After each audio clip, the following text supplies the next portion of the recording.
Yo, we are live. We got a lot to talk about tonight. We got the Flyers Lightning reactions. We got a weekly recap from what happened in the past week for the Philadelphia Flyers. Lots to talk about. Let's get in this conversation. Giddy up.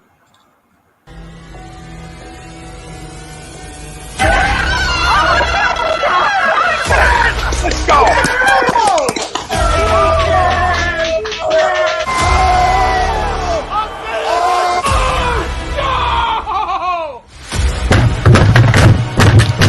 This ain't the puck like Boston stinker, he stinks!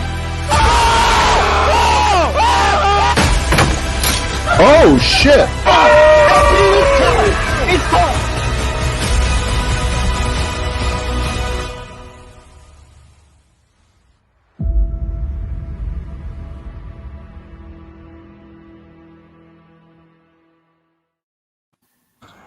Welcome, ladies and gentlemen, to a brand new edition of the Hockey Happy Hour. We are live on A2DRadio.com. I am Matt Satsui, along with the broken one, Rob Povia.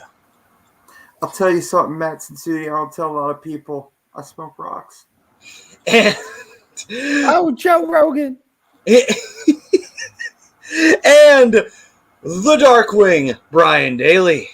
What up?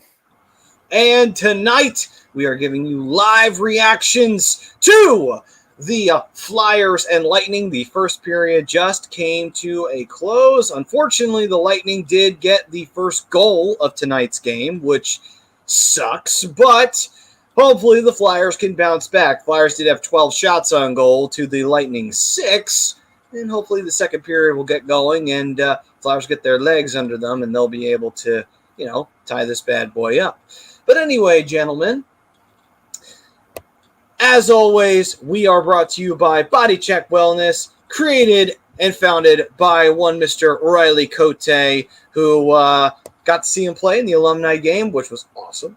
But also with Body Check Wellness as great line of products using hemp, THC-free products, edibles, gummies, ointments. They've got everything you guys need.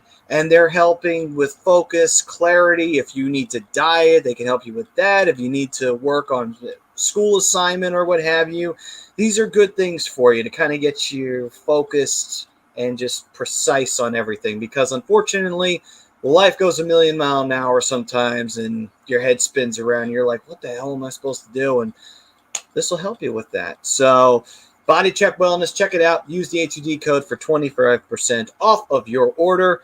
And, next thing you know, you'll be seeing some improvements in life. All right. And today's poll question, which was created by, I do believe, Mr. One Rob Povia, was Kevin Hayes' re-injury is a devastating blow to the Philadelphia Flyers' playoff chances. Agree or disagree? Gentlemen, you have the floor. What do you guys feel? I'm going to start this off, man, since I'll give my opinion. I wrote it. I say it does because he's week to week, according to Jordan Hall, who came out with broke the news first yesterday, confirming the re-injury from last time we were live here in the Calgary game. What amazed me, and I talked to you about this earlier today, Maddie, is how this man is now week to week, but yet he came back in the third period. I question that decision-making a little bit. I get it. Hockey, it's a game of gamers, and they're going to come out, and they'd have to have an arm amputated not to come back in the third if there's a slight possibility that they can play. So I get the nature of the sport. I'm not going to throw so much flack the Flyers' way for that. But because of that decision, now we're looking at a week-to-week re-injury coming off the heels of Ryan Ellis being rushed back and being re-injured. And Kevin Hayes, we really needed to step in to that second line center role. Derek Brassard has been doing an admirable job, but the way we signed this player and based on his case history, you can't expect that all 82 games. We're really going to need to depend on Hayes down the stretch. Now, it depends on how quickly he comes back, of course, but I'm going to agree. If he's not back soon, the Metro, they're 19 points and in sixth place right now. Think about that. I have to agree. I think this is just absolutely devastating. The presence that he brings to this team, to this lineup every night, it's irreplaceable. You kind of saw it a little bit in the Dallas game. I don't know if any of you guys saw the clips of him going back and forth and just be with the teammates coming out to the ice, even if it was for the warm ups, sitting there just going back. He's having fun with his boys. He's happy to be back. His lightheartedness, his ability to be that guy that's on the bench. It's like, yo, don't worry about it. The shift's over. Let's go on to the next one. Nobody else. I mean, yeah, you can probably argue Yandel could probably do that. You could definitely argue Atkinson could probably do that. But coming from Kevin Hayes, the guy who has a little bit of chemistry with these guys, it's got 2 years under his belt in Philly versus two guys who are just getting here. It says a lot. And the guys look up to him, especially some of the younger cats on the team. So I think it is devastating because of the leadership aspect that he brings to this team. Not necessarily his production on the ice, but the leadership aspect. It is absolutely devastating. The Hayes injury for me, yeah, it's a devastating blow. I'm going to agree with you guys. And the reason why is because he does bring offense and production to this team. He is a good leader in the locker room. He does like to keep things loose, which sometimes you need guys like that to kind of loosen things up a little bit. When a team's playing tense and they're not playing well, that sometimes helps alleviate some of that pressure. Also, we are paying him a lot of money. So that's the other half of it where it's like economically too. It's like, Hayes, injuries, I get what you're saying. You can't predict that. I get that. Yeah. You know what I mean? No, I get it. I know you can't predict injuries anyway, but still, it's just one of those things where both of those, they combine together to make a concoction of, oh, fuck. And you're already paying one man a lot of money in JVR, and you're not getting quite the goal production that's equivalent to that salary. You're getting a lot of other areas of the game, but not that. Now you have two guys that you're paying a lot of salary cap for, a lot of money towards that aren't on producing goals for one reason or another. Yeah, no, absolutely. What's up, Priz? What's up, Priz? What's up, Benny's? I saw a couple new names in there. I saw the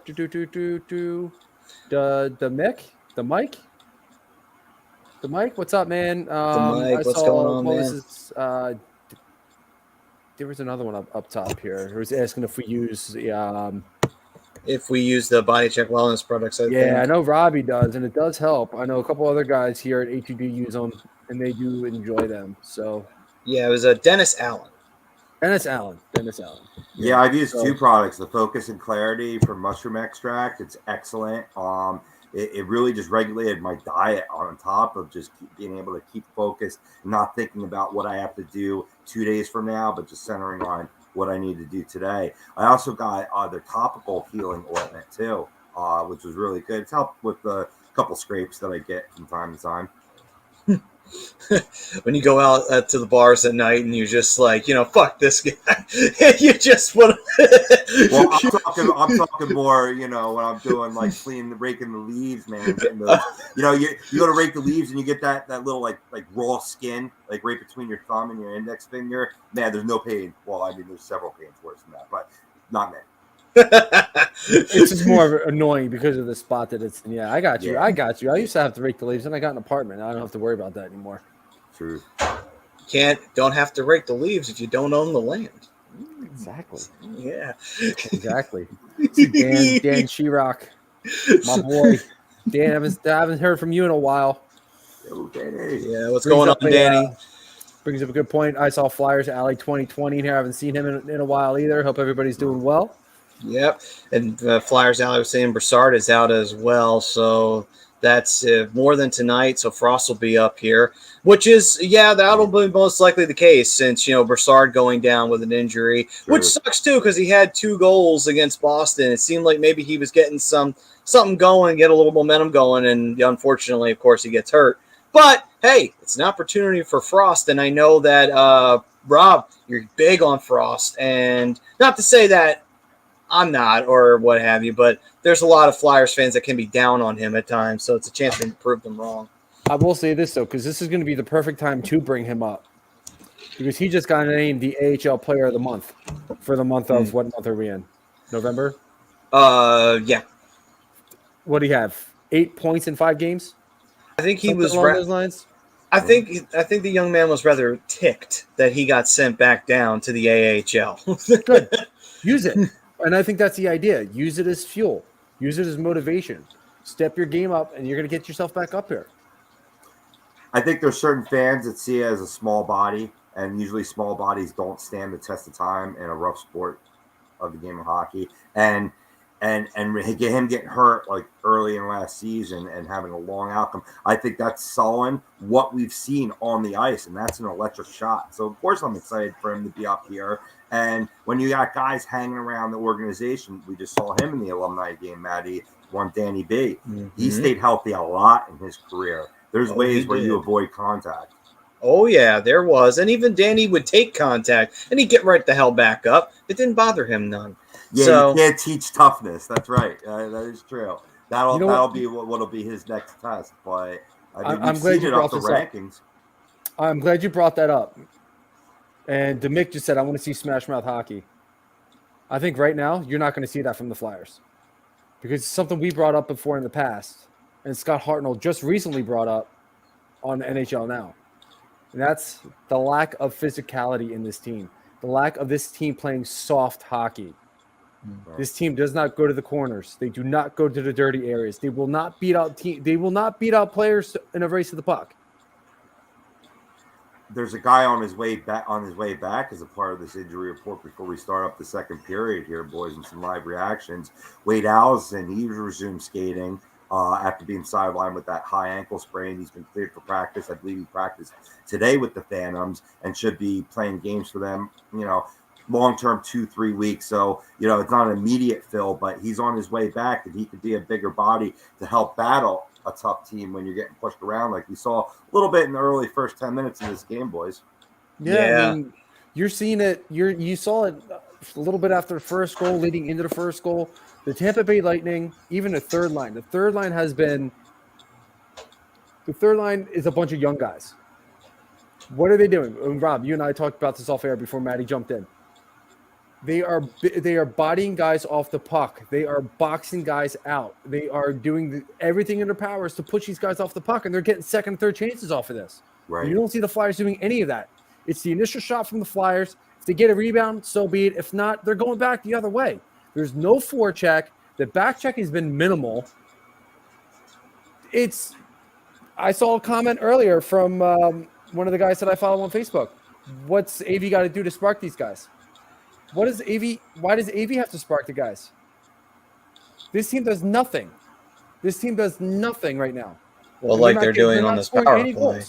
And they're not doing anything on this power play, which is just... I blame Michelle Turner for that. But like I said, they're not creating turnovers. They're not forechecking. They're not beating up players to loose pucks. They're not battling in the corners. You're not going to create offense not doing any of that stuff and just hoping, maybe we'll win in the transition game. You're not going to win the transition game when you're not beating teams out. Right, and that's what we saw over the weekend, Brian, in the Boston Bruins game when they took that beating, just getting manhandled, boxed out from the puck. Definitely you could say they're shorthanded with the injuries, but, every team goes through that. That's no excuse. You got to game up, and we saw that last time against this Lightning team, but, so I just want to give credit that despite the injuries, we've seen that resiliency that's become very familiar here in Philadelphia. Yeah, and one thing, because there's real quick, Maddie, and I'll let you jump in. There's talent on this roster. We've seen it. Jake Farabee's talent. Wade Allison, still yet to be determined, but in my opinion, from what he showed last year, he's looked good. So we're going to say he's got the talent there. But where's the physicality? Where's the speed? More importantly, where's the heart? The Flyers are in the position they're in because of Carter Hart. And that's not the kind of heart that I'm talking about. Yeah. There's no pulse to this team. And that's granted, it is still early. There's a lot can change. A lot can change in a week. But right now, this team is showing no push. The penalty kill's kind of been The power play is non-existent. Pretty much. It's ridiculous. Like I don't want to blame AV completely, but he is partial to blame. Michelle Terrian's partial to blame. The entire coaching staff, But you got to point your fingers at the players and say, God, what do we need to do here? Do we need to shake it up?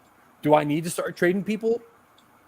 Do I need to start scratching people that are making $5, $6, $7.5 million a year? Well, the weird part of it is that they did trade people, so that's even scarier. They actually did make changes, Now, to be fair, official report on Broussard, just before I forget, is he's questionable return. There is still a possibility after suffering a lower body injury. Gotcha. Yeah. I mean, at the end of the day, I will say that there's a couple exceptions that have shown some physicality. Obviously, Risto would be one of them, but that's only because that was the main part of his game, and that was what he was brought here to do. So that's why he's living up to it. Yeah. And guys that are doing their parts, but it's not enough. You're not getting not a collective unit like when they just came out. Yeah. You know what I mean? Yeah, I know exactly what you're talking about, and I agree on that. It's one or two hands are doing their job, and everybody else is kind of dropping the ball a little bit. And it's like, well, that's what you get, the results you get from that at the end of the day, and they're not good results, But I will say, Tampa. Okay, good. That went to the corner. But you know what the Flyers could do right now? You know what they really need to have a heavy dose of? Confidence. And unfortunately, right now, they don't have it. But you know what? You know what will give you confidence, folks? Is if you go to Manscaped. That's what will give you confidence. You got 20% off with the A2D code. Listen, gentlemen, ladies don't like something. And you know what they don't like? Bri, go ahead. Tell the audience, what don't they like? They didn't like that junk funk, boys. Yeah. And I like this little graphic we got down here. Nice. Badass. I was about to say, what the hell is that? It's a pretty badass graphic for Manscaped. That's what that is. That's an awesome graphic. Yeah. See? Blocking my face, which is okay. It's a perfect package. We should switch roles, Batty, for this. Nobody wants to see this mug. I mean, I like having you guys here, both of you guys here, because you make me look better.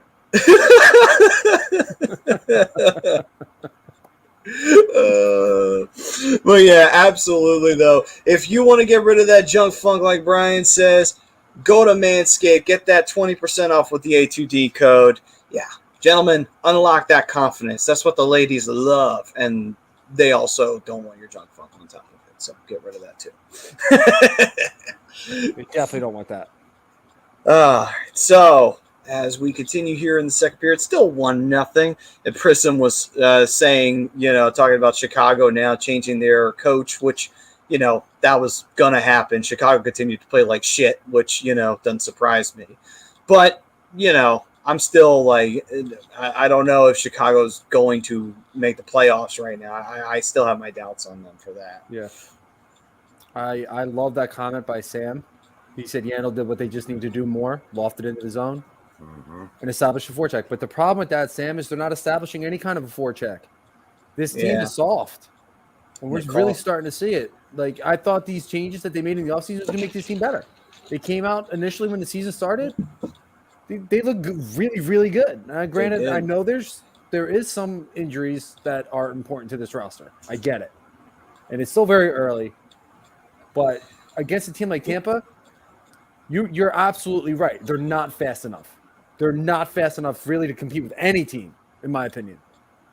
But there's no physicality. There's nobody finishes their checks. I mean, I didn't really see it until Scott Hartnell brought it up. And I would, and you guys know me, like I'll defend this team to whatever I need to defend this team to. And I'll come up with a reason. Oh, this guy doesn't do this, that, and the other. Well, this guy's got this guy. I'll come up with excuse. I'm done with the excuses with this team because now I see it. They're soft. They don't forecheck. They don't finish hits. They don't get into dirty areas. They're offensively when they're set up in the zone. They had a couple really good opportunities to take shots because they had the open lane. They passed the damn puck. They passed the puck. Take the freaking shot. They're giving it to you. You're not going to score if you don't put the puck on net. No, they are not the Sabres. The Sabres are a hopeless organization. They're not that bad. They're not the Sabres and they're not the Coyotes. You have to literally be ready to commit suicide right now if that's the case. Because, I mean, honestly, those teams are hopeless at this point in time. I mean, the Sabres, give them 7 or 8 years. Maybe they'll be better by then if Kevin Adams is decent at his job. And for the Coyotes, I can't even – I don't even know if they'll be good to do that, honestly. Sam, thank you. Shot save made there on McEwen by Vasilevsky. Thank you, Sam. That's perfect because that's exactly what they need to do. They're too worried about making it look pretty, getting a highlight reel play. Oh, the tic-tac-toe. Just fucking crash the net. Put a body out in front. You know why the Flyers had a lot of success when they had Wayne Simmons here? Because he was in front of the fucking net. He was in front of the fucking net. He got the dirty rebounds. He got the dirty goals. He got deflections. He got tip-ins. That's why There's nobody there anymore.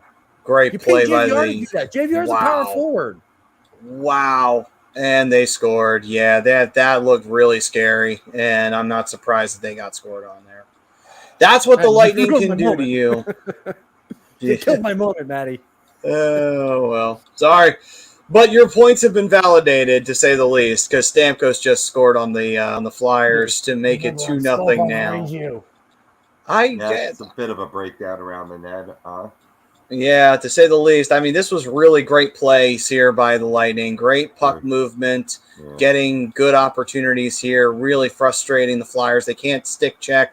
They're not physical at all, like you were saying. No one was going behind the net to try and take Bogosian off that puck, and sure enough, that leads to an opportunity from Stamkos. Bogosian has 2 points in this game. I know, right? I will say this. He hasn't had a goal in 2 years. Sealer made a good save on his first attempt, but unfortunately the rebound kicked right back to him, and that's when Stamkos buried it there. Sealer's in that position because not a healthy Ryan Ellis, who I think probably you'd have to say would hit. I love Sealer's spirit, don't get me wrong, but Ryan Ellis is a better hockey player. So that's a sign of the injury bug having a negative effect on the team. Oh, wow, what a save by Hart. Why? What? Yeah, why is Atkinson taking the body there? I don't understand. He's like way over here and just trying to poke check him. It's Zach Bogosian. Yeah, no doubt. He looks like freaking. Oh my god. I'm not even a full-fledged Flyers fan, and this game right now is irking me. Well, the problem is that the second period has been fucking abysmal for the Flyers, so I'm not shocked that this is the performance that they're having in the second period, because for some reason, like I said, every year they pick a fucking period on like rotation to suck ass in, and this year it's the second period to suck ass in. Yeah, so that means they were starting to turn it around though, Matty. Against Boston, unfortunately, they lost that game, and then they looked okay in that second period against Tampa in Philly, but I mean, all the same though, now they're back to their old shit here in Tampa of we can't fucking do this. There's a lot of and one thing I will point out too, the offense dried up, and where the fuck was the step up from anyone? Haven't seen it from anybody. Like, literally, no one at all has stepped up, in my opinion, to make up or compensate for the fact that all of a sudden everybody decided to go into a slump at the same time. Streakiness is going to kill you in this league. It killed Dallas last year. They didn't make the playoffs. That's a team that went to the Stanley Cup Finals, albeit on a lucky run in the bubble. But then the very following year, where the fuck were they? Not last year. Last year, they fucked themselves right out of that last playoff spot and let Nashville have it. Let me reel you back in. Let me reel you back in from Dallas talk and bring it back to Philadelphia here. Go figure. Let's not discredit that they're playing back-to-back Stanley Cup champions right now, and they're going to do some good things that you can't account for. Like, that's the one thing I hate about the city sometimes is they're attacked all the time when there's negative results, and you got to give credit to the other side of the ice sometimes. You know what I mean? Are there things that they could be doing better right now that you're describing, Maddie? Absolutely. I agree with you. I'm not taking away from that point, but give the Tampa Bay Lightning some credit. They're a good team. Oh yeah, I'm not knocking Tampa. Tampa can play really strong physical play on their defensive side, and that's what they did to counterbalance what the Islanders were doing to them. Because Tampa would get frustrated at times when their offense would get shut down. So what did they do? They played more physical. And the Islanders were then broken after that. I mean, hell, they won Game 7 1-0. This is a team that had talent in spades, and they had to win Game 7 1-0 against the Islanders. That tells you a lot about, the Islanders, and tells you a lot about Tampa, that they can change their game when they have to. It's like, all right, you want to play physical? We'll go physical. I don't give a shit. I can do this.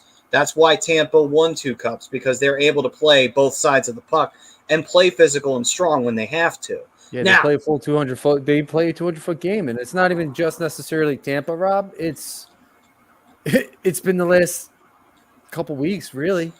Where we're seeing this. I mean, bad turnovers that are pretty much led to the Stamkos goal. It's just bad, man. It's this team. There's so much talent on this team. Like, it's funny because I like Farabee. That's a 30-goal scorer there, and that kid, man. Wade Allison's going to be a 20 to 30-goal scorer, man. There's a lot of young talent on this team. Yeah, but they need to figure out a way to find some heart and play. Essentially, play hockey. And I mean, I see what Jesse's saying. Flyers need young legs and stuff like that, and interception there, shot. But here's the thing: there are young players on this team. That's the scary part. It's like there's young players on this team. It's not that there aren't young players on the Flyers. There are, but the problem is that guys like Joel Farabee have all of a sudden stopped scoring out of nowhere, and it's like, whoa, Joel, now is not the time for you to start playing like that. Now it's not the time. You're still very young, and you still need to make an impression. Don't be drying up on your goals now. And then on top of it as well, you have other players that are not doing their due diligence, at least in terms of getting goals out there, And again, not taking away from goaltenders either. Yes, there are some great goalies that they've been going up against, but you know what? You got to find ways to score. There's no excuse for a team that was just killing it earlier in the season, averaging at least 4 goals a game, and now all of a sudden they can't even get 2 on the board half the time. It's like, where the fuck did that? What the fuck just happened? The one major positive to this team right now this year has been their penalty kill. So that's been a huge reason why they're still afloat, in my opinion. They can't afford to be taking these games off in this division. I'm pretty sure of the 8 teams in the division, they all have a winning record. Pretty much. Yeah, I mean, it's getting to the point where I've been hearing people say that maybe 90 to 94 points isn't going to cut it. No, and if that's the case, that tells you everything you need to know about this division, that you got to be damn near fucking perfect against your teams in your division. Not even that. Just stop. Just, you got to finish your checks. You got to figure out ways to create offense. And you're not going to always be able to do the tic-tac-toe highlight reel play, but you have to be able to get dirty. You have to be able to get it those second and third chances. You're going up against Tampa Bay right now, and Tampa Bay's 2-time champs, one of the best teams in the league. They're not the same team, but they're still playing at a high level. But they have big-bodied defenders. They're going to shove you out of the way, right, effortlessly. So you have to figure out ways to crash to the net. Crash the net. Get the dirty goals. To your point, Brian, about the division, real quick, the Metro Division, the only team that has a losing record is New York Islanders, and that's not going to last. They're off to a poor start. They're going to be back in there. So you can't settle for mediocrity in a tough division. As tough division this is, you can't. Nope. And the Atlantic Division's gotten better. So the problem is that now you have to compete with those teams if you want to be in the wild card race. Not that you want to be, but at this point, I think 5 teams are coming out of the Metro for the playoffs based on what we've seen so far. That's my prediction. I wouldn't be surprised. Yeah. I really wouldn't be. I wouldn't be surprised if once again because I think we've seen that before where 2 Metro teams have been the wild card, and that's high sticking. And that did get called. Is he bleeding? But I hope not. Coots, what the fuck, dude? You're better than that.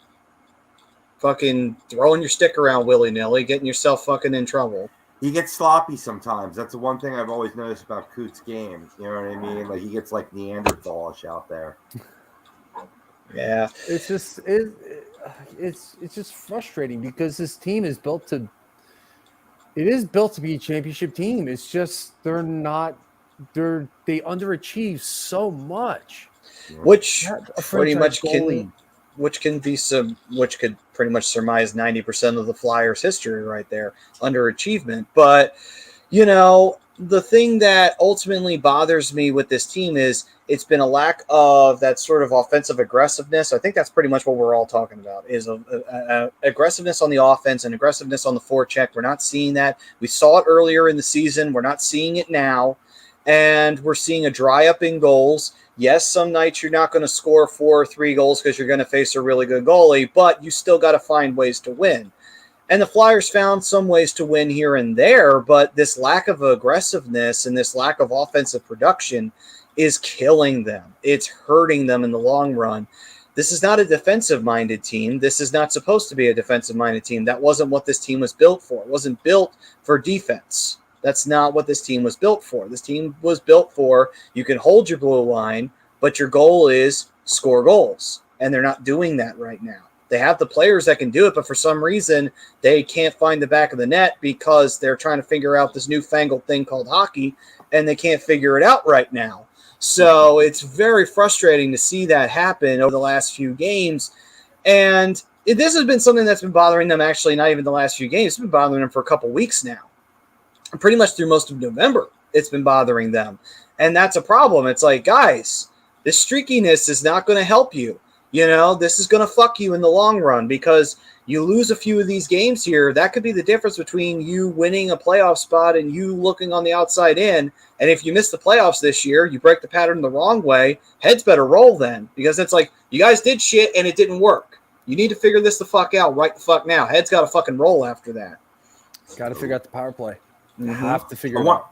I wanted to jump back to something Jesse was saying. He was talking about the age of the Flyers. I believe it was Jesse. They're actually the 4th oldest in the NHL. They're behind the Penguins, Islanders, and Dallas Stars at number 1 and just ahead of the Washington Capitals. So their average age is 28.54. They're obviously in the top 5, but, I thought they would be behind the Penguins, but and then the Islanders got Chara, so that instantly skyrocketed it up, right? yeah. Maddie, big mad. Why you have to be mad? I'm not really. I'm not mad. Be mad. It's just a game. Mad beyond Thunderdome. Yeah, I wish we still had the mad alert. Yeah, right. There might be. It's probably in the back end somewhere, hidden. Yeah, probably. Either that or it's on the sound. I think it was on the soundboard, wasn't it? If something like that. That's all right though, man. I could use not having that scare. That got me every time. Every freaking time. Every time it got me. Oh, son of a bitch. That's the problem with Tampa too. Shit, Just when you change my underwear. Yeah. That's now 3 good chances on the penalty kill for a short-handed shot. That's good to see at least. I know. Some good specialty play. And to your point, Brian, you said that before. They're 10th in the league in the NHL on their penalty kill. Something to build off of. It is. It's just right now, you can bring in a sniper. They're not winning a cup with a sniper. This team is not playing well enough at all. They're playing soft hockey. Hockey. They need to nut the fuck up right now. They're not doing that. I mean, so far, like they killed off that penalty. Good for them. Again, good job on the penalty kill. But and give Mike Yao a lot of credit. He's doing the defensive side of the game, and that's working right now. But the problem is, it's like, where's the offense?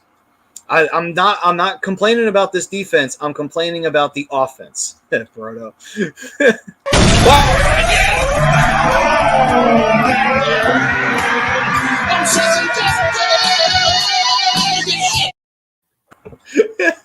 See, you guys brought it up. That's on you. That's not on me. That is your fault. I prepared myself. As soon as I read his comment, I like tightened up the diaphragm. I was ready to take it. Brian, maybe not. I'm getting too old for this shit. Bullshit. Brodo's in the back. I know he is. Brodo's saying that wasn't me. I didn't do it. That's a lie. Oh, that is a lie. By the way, that little Brink. Oh my God. Franklin. But yeah, I mean, like Brinks, I get what you're saying, but at the same breath, it's not just it's coming from one line; it's coming from all four. There's no forecheck. They're not beating out races to the pucks. They're doing nothing positive on the offensive side, which is why they're in the huge slump they're in. That's why see it the in power spurts. play is as What a abysmal save as by it is. Hart. You see it in spurts, though. Sometimes you see it in spurts, but not consistent enough to the level that you're demanding right now. And that's the key thing. Well, I'm demanding Consistency. That's all I want from this team. I mean, they're consistently on the bad side right now, but I want them consistently on the good side. Right. That's the Because I thing know that this team has. It's a very talented roster. it is. It is. And the sad part of it is, like, we know what this team can be. We've seen, like you said, Rob, flashes of it. But the problem is that we're not seeing it on a consistent level. You know, and the teams that won the cup, 99.9% of the time, they're the most consistent team in the goddamn league half the time. Or sometimes they go on a magic run. What a St. Louis is yeah, I know. That fucking save on the friggin' pad. Unbelievable. It's such a shame, too. I'm watching that. Why I gotta be looking down answering Brinkman's question? What the fuck? This kid, you know, if I was Hart, man, every time he makes a great save, it's just more ammunition in the fucking gun for him to walk into the fucking GM's office and backhand fucking Fletcher's teeth out and say, what the fuck is up with you? And what the fuck is up with this goddamn team? Seriously. My problem isn't necessarily with like I said, my problem isn't necessarily with the roster. It's some of the guys they've gotten rid of are the guys that I like because they were the blue collar players, because they were the guys that are going to get into the corner. They're going to get in front of the net. They're going to beat out races to the puck. You're not seeing that from these guys right now at all. At all. Like Brinks, I know there's a lot of hockey left. There is. But you may not win the Stanley Cup or win a spot in the Stanley Cup early on, but you could definitely lose it, especially in a Metro division that is as tough as the one that they're in right now. No, the Devils have a winning record. They've turned it around. Rangers We'll at the top of the standings. Hurricanes at the top of the standings. They have a tough stretch of hockey right now. They can't do to lose any more ground than they already have because that's their still lack of offense. It's still valid, and you absolutely are correct. You should never just bank on the fact of, oh, well, you know, the second half of the season, we can always get our shit together. No, not when 94 points could possibly be a cutoff. So you need to get your shit together now. But at the same token, I will say this, not that it's going to happen. There is a lot of hockey to be played. So, you know, it's not time to jump off a bridge. This team does. Yeah. And it's true, you know, and the thing is that's one thing that is a positive to take out right now out of this sort of gloomy kind of situation that the Flyers are in. There's still a lot of time left to turn this around. We're only in the second month of the season. So there's still a lot left to go. There's still a lot more time for things to turn around. And at the same time, too, how many of these teams are going to keep up the pace that they're keeping up? I'm still wondering if the Devils can keep up the pace they're keeping right now. There's not a guarantee. Maybe the Rangers fall off for a period of time. These things can happen. The Islanders fell off, but they might get back into it. You know, the thing is that things do ebb and flow in the season. Right now, the Flyers aren't flowing correctly. But what's to say that same thing doesn't happen to another team? Maybe they lose 3 or 4 or 5 games in a row. And if that happens, that may fuck them royally enough to where a team like the Flyers or the Islanders could sneak right by them as they start coming right back up. It does happen a lot in a division that fluctuates very often like the Metro does. So there is that. I'm pulling up the division right now. So looking at the division right now, Flyers are 19 points. They're in 6th place in the division. 6th place in the division. No, I know. 8-5. Devils tied. Exactly tied. Yep. 8-5. Islanders are in last place at 5-8-2. They're at 12 points. Carolina right now is at 29 points. 14-2-1. Washington 11-3-5. Wow, what a Rangers save. 11-4-3. The Blue Jackets. Surprise of the season for me right now. I'm just putting that out there. I did not expect them to be as good as they are. Well, we'll see if they can keep that up. 10-6-0. They have not gone, at least they haven't lost in overtime yet. Boys, they have to be able to keep the pace right now. Right. They do. They have to keep the pace. And right now, the way they're playing, down from first. Exactly. So, again, you may not win a spot in the playoffs early on, but you could definitely lose it by little stretches like this. Like I said, flashes of You greatness. Scory Perry! Oh, I got something to look forward to. Oh, I thought I waited 10 seconds. Damn it. No. But they can definitely lose it by losing ground. This Metro division is very tough. It's very tough, and it's not going to get easier moving forward. No, Especially it is once not. trades really start working out. Teams figure out who's selling, who's buying. It's going to be a major issue going forward for this team if they lose too much ground, because they could lose too much ground and not be able to get back into it. Who do you guys see if any of these teams stay in the spot that they're in? Like, who's like a contender and who's a pretender that's maybe ahead of the Flyers right now? I would say, well, obviously, the obvious one's Carolina as a contender. They're definitely a contender. But, I would keep my eye on the Rangers because they have been known to fluctuate at times. The Rangers have been known to fall off their game. Ooh. So I would keep my eyes on the Rangers. The Devils, too, because we don't necessarily know. I'm not saying the Devils and the Rangers are terrible teams. They're not. They're very hardworking, very chippy, very tough teams that can score on you. So, and they're building towards something just as much as the Flyers are. So I would say at the end of the day, keep your eyes on those two teams. Those would be the two teams. And Columbus, because I don't know if Columbus will keep it up either. We'll see what happens with those three teams, because as the season goes along, injuries start to change things, the ebb and flow of a season, the team's feeling it now, they're smelling themselves. Next thing you know, they get their asses rocked and there's like an 8 spot put on them. Then they start to fall apart. Then they start making mistakes. Then they can't play the game properly. It happens to every team in the league. And so I would keep my eye on those three teams, because those three teams make a lot of the difference between teams like the Flyers and such that are on the outside looking in currently in a very early season in the Metro. It's tough because I definitely think Columbus may be a pretender. I think they are playing good hockey right now, but my question is it gonna maintain a consistency throughout the season? Yes. And Devils, again, same situation, playing good hockey right now. Are they going to be able to consistently continue that trend? Mm-hmm.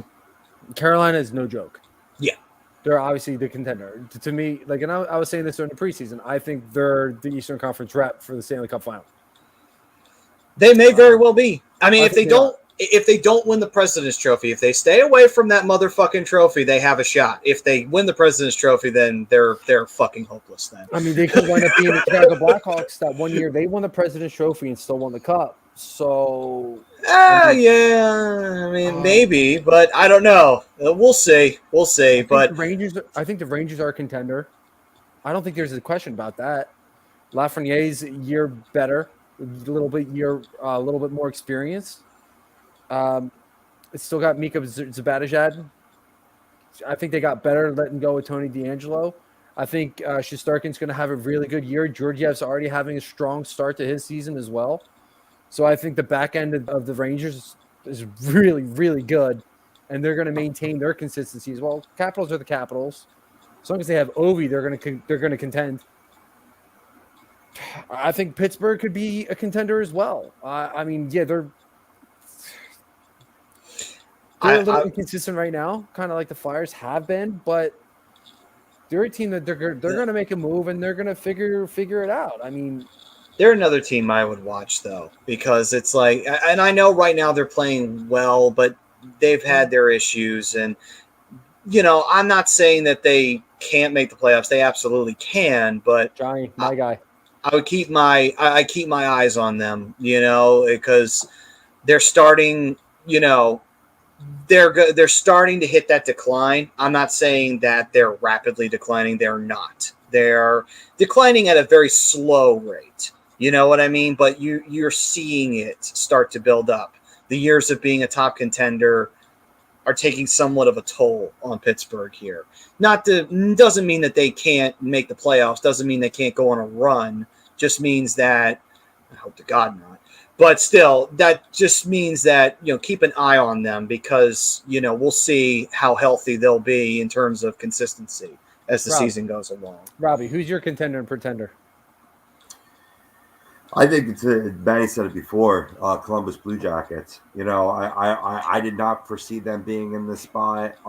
Certainly I could throw the Devils in there too, but they're right around where they should be. Actually, you know what I mean? Like they're not that far ahead. You know, they're tied with the Flyers right now for that sixth spot. I want to say the Penguins, but I can't because they've faced as many injuries, especially all the way up the line to Mr. Captain there.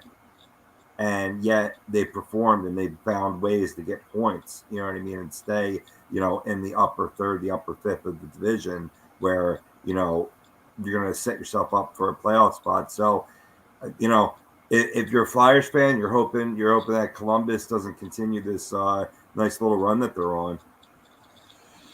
All right, then. Johnny, that's tough, man. I don't know if I would fire AV yet. I would definitely consider firing Michel Therrien. I think 1,000%. I think if they miss the playoffs this year, then we can revisit that conversation. And then we can talk about, okay, this is 2 years in a row you've missed the fucking playoffs. Right. We didn't bring you here to miss the fucking playoffs. You know, so that's when we can revisit that conversation if worse comes to worse by the end of the year. I had a conversation with a guy on Instagram in regard to, you know, Michel Therrien when we were giving that hot take. I was trying to explain to him it's a hot take, dude, you know, and I'm glad you're coming out and voicing your opinion. Always do so. And, you know, he points out, he makes a good point, is that it's hard to fire one without the other. You know what I mean? Because I thought that they were hired separately, right? You know, but they go back, obviously, to the Canadians. I knew they had that history, but this was a guy that, you know, it was his hire. You know what I mean? So I don't think that's, you know, he made a good point. I'm going to look up his name and give him credit, but he made a good point that, you know, you can't fire one without the other. That's true. What's up, Jimmy? Jimmy, you can check him out on the Flight Zone every Monday night at 9:30 with Evan Taylor. What's up, Jimmy? But I think Benny brought up a good point, though. He's blaming Jimmy. He's saying, Jimmy, I blame you for stealing their girls. This is on you. To be fair, the story was he stole it from Carter Hart. And Hart's been fine. He's fine. Hart's the one player that shouldn't be. Hart's the one guy who's not in line for a flogging in the locker room at this point. But Maddie, to your point, I'm all about, like, I'm not firing AV yet. Yeah, not yet. No. If he misses the playoffs, okay. We can talk, Give him a short leash. Maybe next year if you don't fire him in the offseason. The question is, and I want to post it to everybody because I saw Johnny was doing it too. Johnny said it. I know Jimmy said not to fire him. For everybody that's saying fire AV, who do you replace him with right now? I don't know. A lot of guys are going to say John Tortorella. I'm not. Hold on. I think you and I are going to go to the same spot. No, please, God, no. No, Tortorella. No. Please. He's not going to fit in his locker room. No, because he's going to. Will not play for him. No, he will not. He will not. He'll rub people the wrong way. He'll rub Giroux the wrong way. He'll rub Hayes the wrong way. He'll rub everybody the wrong way in that locker room. See, Tortorella's time as a coach, yes, he won a cup, but he won it in 2004. That was a very different era of hockey in 2004. He had very different players back then. You know, maybe if you had brought John Tortorella on the team back then to the Flyers, maybe you would have gotten a different result. Maybe. Sure. But that was back then. You know, when you had Keith Primo as captain and everything, and Primo's the type of guy that if someone tells him that he's doing a fucking shitty job, Primo will punch you in the fucking face and then go out there and score a goal. That's just how he was, you know? So, different team back then. This era, no. I did. You could tell why Totes has not found himself a job since getting released by Columbus. I'll give him credit, though. He gave Columbus some of their most successful seasons ever. And you can't take that away from him. He did do that. I'll give him that. But I just don't see him coming back anytime soon. Before I forget real quick, Brian, Corey Bazan was the guy on Instagram from Ottawa, Canada, tuning into the show. Nice. That's what's up. Yeah. Awesome. But yeah, you know, it's, you know, in regard to you're not firing one without the other. No, and I do agree with that. Like, I don't think you can, but I mean, The offense is lackluster. The power play is lackluster. And who runs that stuff? Michel Therrien. Yeah. Mike Yao is on the defensive side. Which seems to be doing fine for the most part. Which is, yeah, no, absolutely. I've got no issues on the defensive side of the puck. Carter Hart's been playing better. Penalty kills, top 10 in the league right now. Yeah. No complaints about that. My issue, and I've been preaching this all show for the guys who are just jumping in now, there's no heart behind this offense. Guys are passing the puck too much. There's no shoot first player. There's no fire in the forecheck. You're seeing teams. The reason why Tampa has so much success is their forecheck. I saw another comment. I don't know who it was. It may have been Jesse, who said, "Who's in the neutral? Who's clogging up the neutral zone?" That's another great question. Who's clogging up the neutral zone for the Flyers? Nobody. Yeah. And I mean that's another frustrating thing. It's just like where's the clogging of the neutral zone? Where's getting in front of that puck and getting in those passing lanes and making it hard for the Lightning to actually move the puck? Where's the physical presence to keep the team down? I mean, hell, they just showed the Corey Perry goal. Yandel came way, way up and totally Perry was by himself. There was nobody. Yeah. there. He was all alone. He just went right around. I don't know why Yandel thought it was okay for him to go up there and start stick checking, thinking that there was going to be no way Stamkos wasn't going to find Perry. Perry and Stamkos are veterans. They know what the fuck they're doing, So, I can't tell you. Corey Perry's probably had about 250 goals from that exact spot. Just doing that exact same thing. Doing that exact thing. Just sitting down there waiting to get the puck. Hit that. He's probably got 300 goals in his career. 250 of them came from that angle. He's a master of that angle. You have to cut him off from that. Yeah. But you got to put the pressure on him. You got to put bodies on these guys. Like, no, you're right. These teams that are being successful are teams that are boxing guys off. I was saying in the first period, like I said, me and Robbie were talking about it off the air. Tampa Bay is doing a great job of boxing the Flyers defensemen out so they can get these rebounds. They get the loose pucks. No, you are absolutely what are the Flyers correct. doing? Nothing in response. They're stick checking. Well, and stick checking isn't not even that. I mean, like, what are they doing on the offensive zone to cause some kind of a forecheck to find different creative ways to create turnovers? They're not even really trying that. They're just trying to do the freaking passing plays that aren't there, and that's what's killing them. Best chance came from McEwen. I like that. Let pluck Recky from the Devils. I always thought that was funny too. He winds up coaching a team that he never played for. It's always ironic. Although the Flyers did have Wayne Cashman as a coach for a couple of seasons, so that was strange, right? Remember those days, everyone, when Wayne Cashman was the coach of the Flyers? Try to forget. Really? He's a Devil? Yeah, he's a Devils coach. Yeah, and he never played for them. He played for the Flyers. He played for the Penguins. He played for the Bruins. He played for Atlanta, ironically enough, and he played for Carolina. I think he played for Carolina. Montreal too, right? Yes, and he played for Montreal because we traded him to go get Leclerc and Desjardins. Although I think we won that trade. Even though we gave up Recky, we still got two great players out of that. So you know what? I guess you can't complain when you make that kind of a sacrifice. But let's see here. Actually, real quick, Maddie, before you read that off, Ant. Sure. That's actually a really good comment because I was talking about this earlier as well. Scott Hartnell was on NHL Now. I think it was like yesterday or the day before, within the last couple days, we'll say. And one of the things that he brought up was the Flyers play soft hockey. They don't finish checks. They don't get in the dirty areas. They don't try and beat guys up for the pucks. They don't want to be the first guy to the puck because they don't want to get hit. So, yeah, it's not just you. It's not just you. And that's a guy who's been a Flyer for most of his career that bleeds for the Flyers, calling out this team that way. Mm-hmm. Keep that in mind. Go ahead, Matty. It's not wrong. No, you're right. You're right. Yeah, saying, why doesn't anyone on the Flyers ever get mad? They don't have enough guys that hate to lose. That annoys. I think a lot of that comes to, unfortunately, the culture in the locker room. That's really what it boils down to. It's like, okay, are you here for a paycheck? You're here to win. What's the difference? Well, there's a big difference between the two. What's the difference between someone like, say, What's the difference between someone who's here just because they got paid a lot of money and they're just cashing in a paycheck, or say a player like throw him out again, Keith Primo. Keith Primo actually gave a fuck when he played on this team, and he busted his ass every single night. The dude literally got mangled every night. That's why he had to retire when he did. And yet, maybe he wasn't a goal scorer, but he sure as shit was a motivator because he didn't want to fucking lose. Simple as that. It's like there's a difference between a guy who's just there to cash a paycheck and a guy who actually wants to fucking win.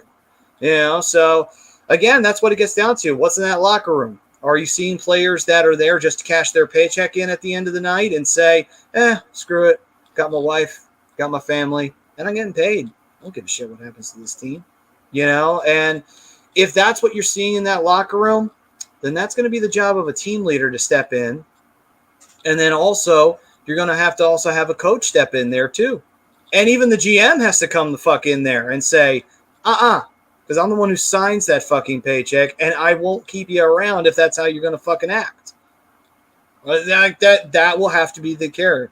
Lots of Alexander Dags. That's bold. I don't know if I agree with that, but that's pretty bold because Alexander Dag was a huge bust. Dag was, no, I wouldn't even say that. I think Dag played one game for the Flyers, or maybe a handful, and he was beyond disappointing. Well, I get the reference. It's a lot of, you know what I mean? Like, not unproven guys, a lot of guys that don't drive. But yeah, you definitely need somebody to come in and toss the sticks on the ground.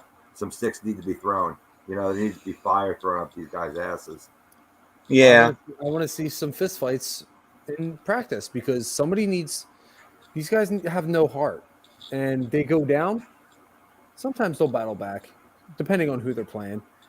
A team like Tampa Bay, when you're 0-4 against them in the last, what is it?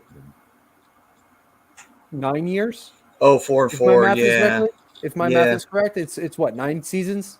You're About 0-4? Yeah. About to be 0-5-4. 0-5-4? Yeah. Unless a great comeback is in store. Maybe. We'll see. I know this team is good, and I know they've just won back-to-back Stanley Cups for the first time since Pittsburgh did it. But, boys, at some point, you got to break the streak. You haven't beaten this team since 2012. 2012. Yeah, you beat them in the bubble, but that doesn't count as regulation games. That counts as playoff games. Right. Yeah, you beat them. You beat them in a playoff series. And, good for you. You beat them in a round robin tournament. I think you played them once. Yeah. Man, Good this is all getting me depressing, man. We should go around the league. Get the fuck off the Flyers for a second. All right. Before we go around the league, I'll lighten the mood. Let's go into a little history. Let's take a look at the first ever game between the Flyers and the Lightning. This ain't gonna end well. It's not gonna end well. Let's not even do it. I know. It's not gonna end well. Let's not even do it. All right, never mind. I won't do it. I can go right to the scores. It was actually 4-1 Tampa the first time they ever faced them. And it was in '92. Lindros was the only one who scored for the Flyers that night. That's not helping. You're not helping. All right. I was just trying to. My man over here is feeling a little depressed. Let's cheer him up. So let's go around the league. Bri, why don't we talk about it now, since I know you definitely want to talk about it. You want to talk about your Ducks? Real quick, let's just do a little score update real fast. Sure, go right ahead. It's not going to take long. It's going to take 10 seconds. All right, so you got 3 games on the ballot tonight. Chicago and Calgary getting underway at 9 o'clock. Oilers and Stars about midway through the first, a little more than midway through the first. Stars up 1-0 with a goal by Klingberg. The 11-minute mark of the first period, which means it just happened recently. And then obviously Flyers Lightning 3-0 going into the third period. That's it. You want to talk about the Ducks? Let's talk about the Ducks. All right, so the Flyers for a few minutes. All right, so the Anaheim Duckies, the other team on the Hockey Happy Hour, they have been celebrating and they've been kicking ass and taking names out there in the Pacific Division. They still at the top of that division? Nah, they are currently 4 points back at Calgary. But still, though, they're second place. That's pretty damn impressive. Perfect timing, Damien. That was very ironic. Damien, what's going on, brother? Damien was like, I heard Ducks. He heard the quacking. His duck senses were tingling. He just heard quacks going off in his. Mm-hmm. Like Christian Cage. Pretty much. That's no, for sure. He was doing that in WWE as just Christian too, wasn't he? That was his thing where he was just maybe, I don't know, whatever. Well, let's talk Ducks. Sitting third place in the Pacific Division right now, 4 points back at Calgary. They're hitting a little bit of a slump themselves offensively as well, but they showed, unlike the Flyers, they're still showing signs of life. They need to get the power play going as well. Again, doing okay on the penalty kill. They're still spending a lot of time in the offensive zone, which has been really good for them. Gibby's giving them great play, I believe, going into last night's game against Nashville. It was a posted 2.41 goals against with a 9.27 save percentage, which, considering last year, it's a huge jump forward, just like Carter Hart, who posted an 8-something, and now he's up in the 9s. They're competing. Yeah. I love it. You know, you're getting a lot of production from the young guys. You're getting production from Getzlaf, and we were fortunate enough to be live when he posted his 1,000th point last week. Last week. Yeah, it was last week. Mm-hmm. I knew, and going into this little stretch here, that was going to be really tough hockey going forward for them. Managed to beat Washington. So that was a huge plus, huge confidence boost for this team. Competed really well against Carolina.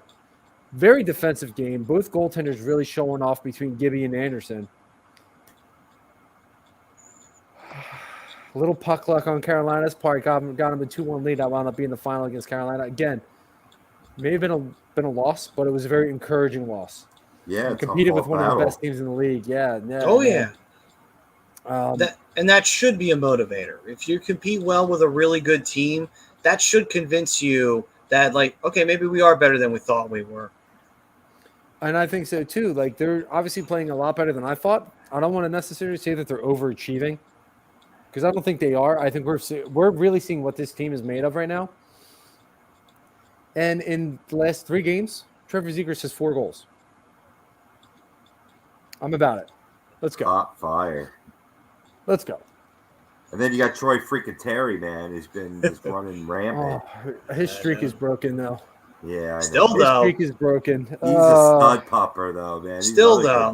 You got some really great players out there rolling around in that Anaheim orange and black and gold out there.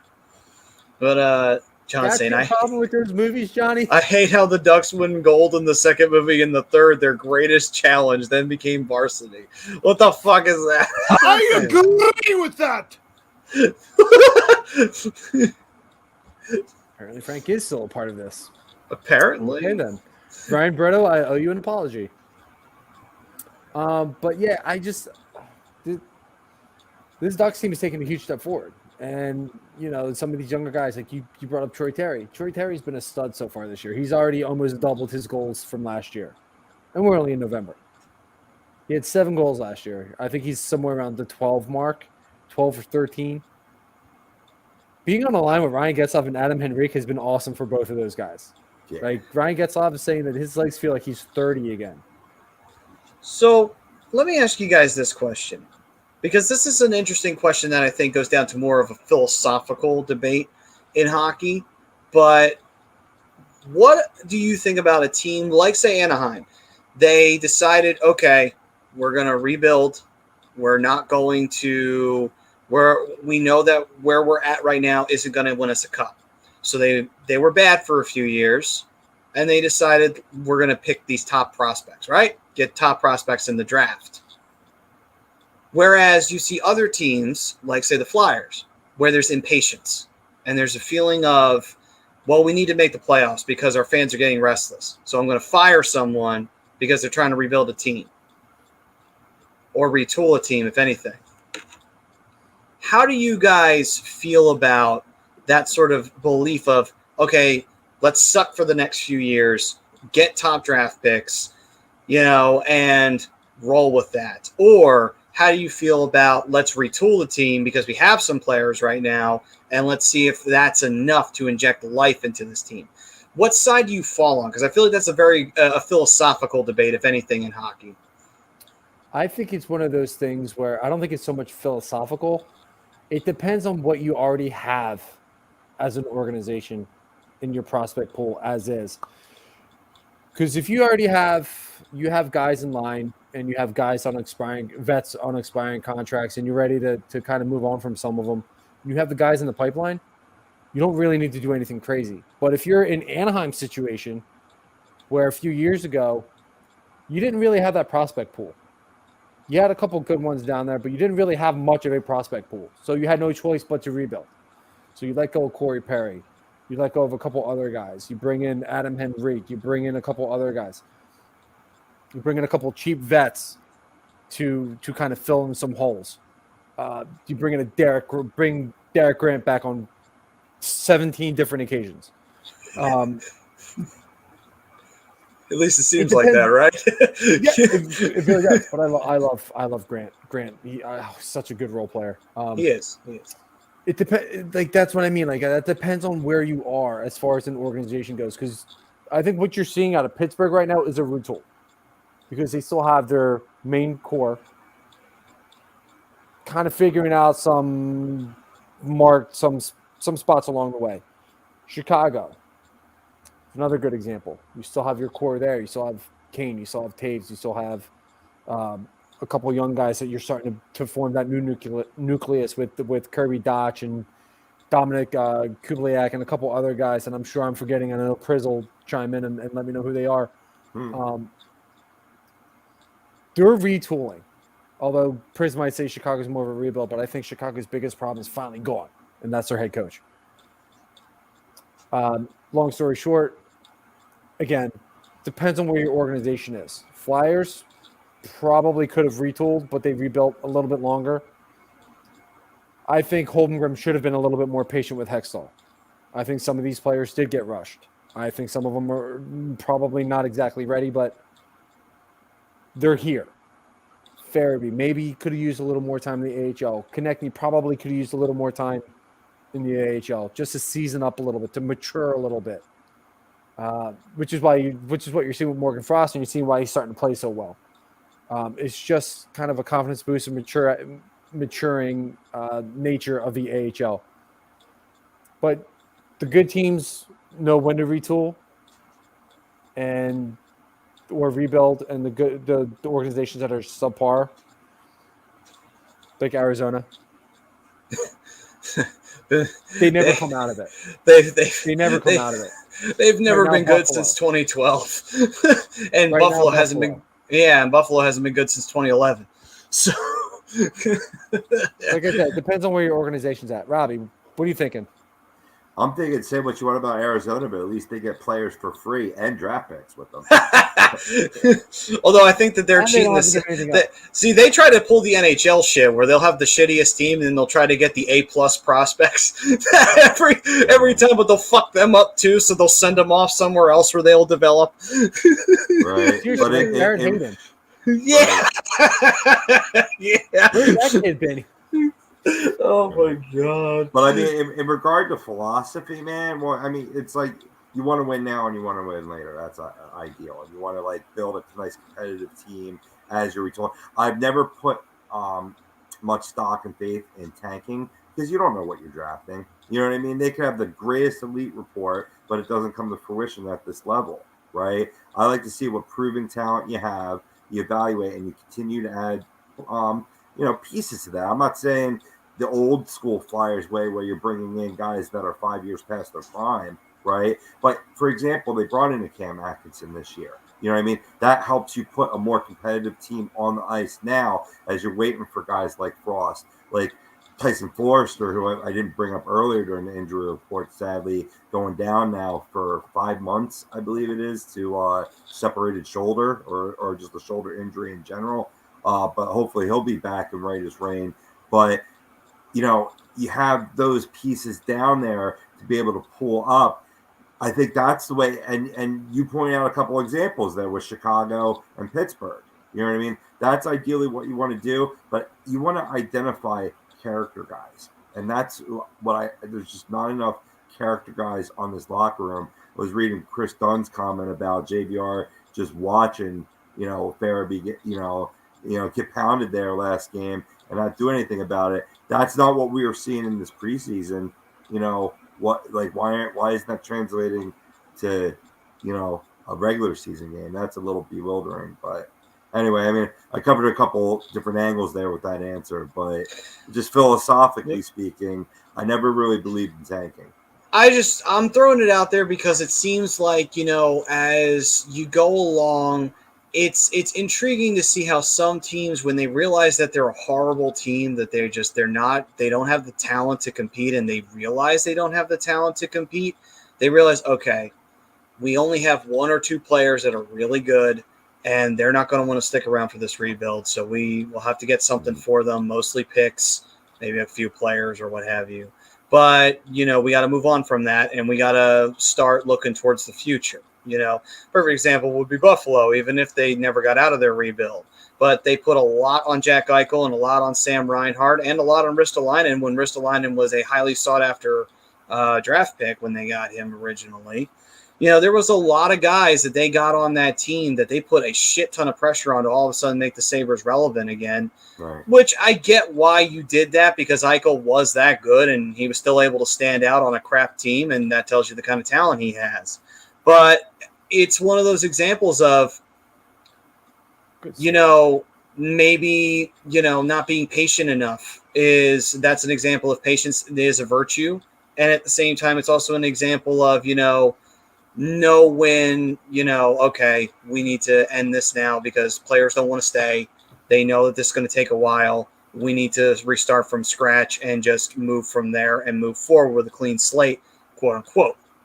Ooh, nice play by Yandel there. Nice defensive play to scroll out. Yeah.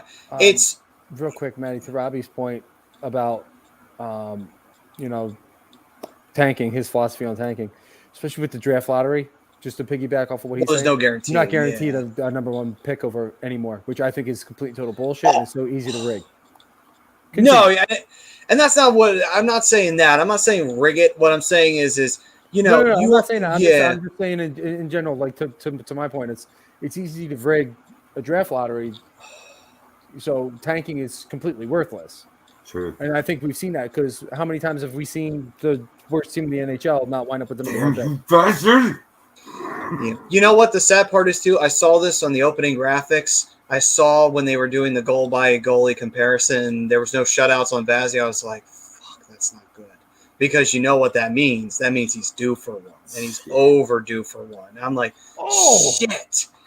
It's like, because Vazzy's not happy with the fact that he doesn't have a shutout yet. And he figures, fuck it. Tonight I'm getting a shutout. We're in our building, because Vazzy can do that. When you're that talented, you could just walk into an arena and say, you know what, I'm not going to let in any goals tonight. And everybody would look at you in the locker room like, what the fuck are you talking about? You're probably going to. You're just going to let in one or two. It's like, no, I'm not going to let in any.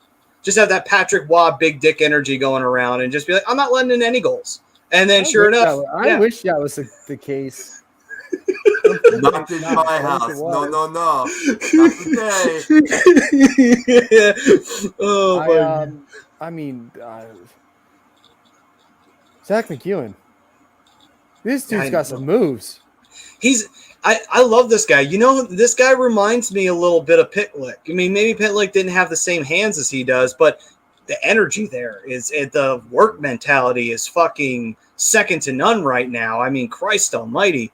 But that's the hardest working one on the roster on the team tonight. And he's a fourth liner. That should be a fucking damning fucking statement right there, that a fourth liner is outworking your top line. God damn. That's not a knock on him, but still. No. Here's what I hate. And I know a lot of guys have said to me that, new guy in the locker room shouldn't be stepping on anybody's toes, blah, blah, whatever. I want to see somebody like Zach McEwen step up, be a leader, and start ripping into guys in the locker room. Zach McEwen, don't care. He's been here, cup of coffee. Fucking speak up and say something. Keith Yandel, speak up and say something. You've been in the league too long. Mm-hmm. Who else did they bring in? Ryan Ellis, unfortunately, he's hurt.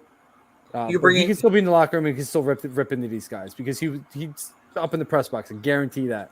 You could say Cam could say something. Yeah, he may not. Cam could say something too. Yeah, Cam. He scored an OT winner against Calgary. He recently has a big goal to his name. What the fuck has everybody else been doing? You know, Like these guys, they just. I don't know what it is. Nobody wants to speak up. Nobody wants to be the dickhead in the locker room. Nobody wants to get these guys going. I'm not saying that nobody's in there not doing that, but I hear too often, oh, you don't see the new guys step up and saying anything because they don't want to step on the leader's toes. What? well, So why the fuck? I guess these guys aren't speaking up because they don't want to win. Is that So gets back to that old philosophy of what I was saying with Keith Primo. I'd be like, Primo was the fucking captain of the team, but he wasn't afraid to tell you. It's like, dude, you're playing like shit. Like, dude, listen, like, I may not have the ability to score, but your fucking ass does. Why the fuck aren't you scoring? You know? Your best friend is someone that gives you brutal honesty. Yeah. Doesn't sugarcoat shit and allows you to improve your game. Mm-hmm. And that's what I'm about. I want these guys to improve. I want these guys to get better. Like I said multiple times tonight already, and I'm going to say it again, and I'm probably going to say it a couple more times. There's a lot of talent on this fucking roster. There's a lot of talent on that roster. They are underachieving like motherfuckers right now. And it's disgusting to watch. It is with a team that's better than this. That's the sad part. That's what makes you sick to your stomach, because it's not like this is a last place team playing last place hockey. This is a team that's very capable of being competitive. We saw it 2 years ago with a lot less than what we have now. We only got Hayes in that offseason, and yet that team was able to go on stretches where they were unbeatable. So how is it that you spend more money, get more players in trades, and you show less results? That's showing the results right now, man. This forecheck is fierce.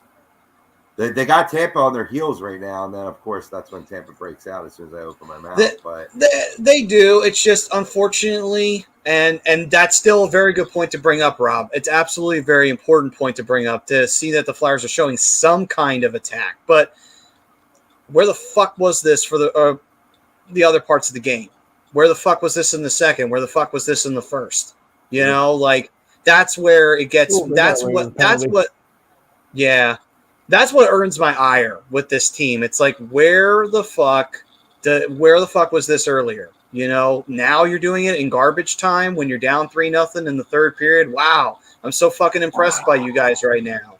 So you guys could have done this in the second. You could have done this in the first. Yes, I know Tampa's a tough team, but who the fuck said that this was going to be easy? By the way, has anyone ever noticed when Corey Perry's looking at the camera, he's giving it a death stare?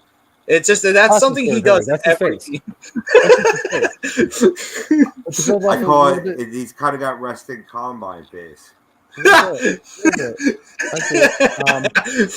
like, to your point, like, and to kind of again piggyback off of what you're saying here, Maddie, is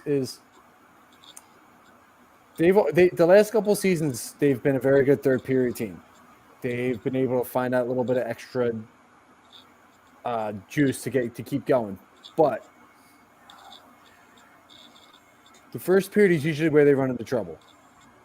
Sometimes they'll be a little more amped up in the first period, and they'll get going and not find themselves in a hole. But a lot more times than not, I feel like they're the team that's going to be in the hole in the first period and have to dig themselves out in the last 40 minutes. A situation like tonight. They find themselves in a hole, and you have to dig yourself out. You're down 1-0 after one. Feasible. Doable. Okay. After the second, you find yourself down 3-0. Now 4. Yeah, nothing. Now 4, and no response whatsoever. I mean, it's just amazing. That's the important part, Maddie. That's the important part. They need to figure out a way to respond. And I know some games you're going to have it, some games you're not. They get that pressure in terms of response, but it comes down to finish. I think we've been talking about that the past 3-4 weeks. Mm-hmm. You know, this team doesn't finish enough. and you got to have that hunger and that fight. You know what I mean? We've seen that on 2 of the Lightning goals tonight. Yeah. And to again piggyback off of what you're saying, Rob, because it's apparently what I'm doing tonight is jumping off of your comp, both of you guys. What we do. The quality of shots the Flyers are taking versus what they're being given is night and day. Right. They're being given good lanes, but they're taking the low quality shots.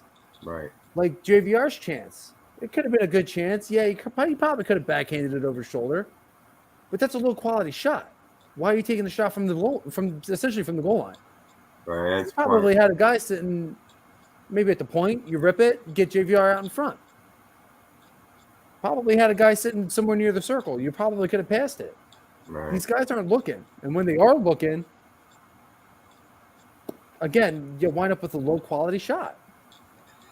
I don't think they've really had a threatening shot. They've had a couple really good chances. Yeah, they've had a few. Nothing like I don't have enough fingers on my hands for the scoring chances that Tampa's had.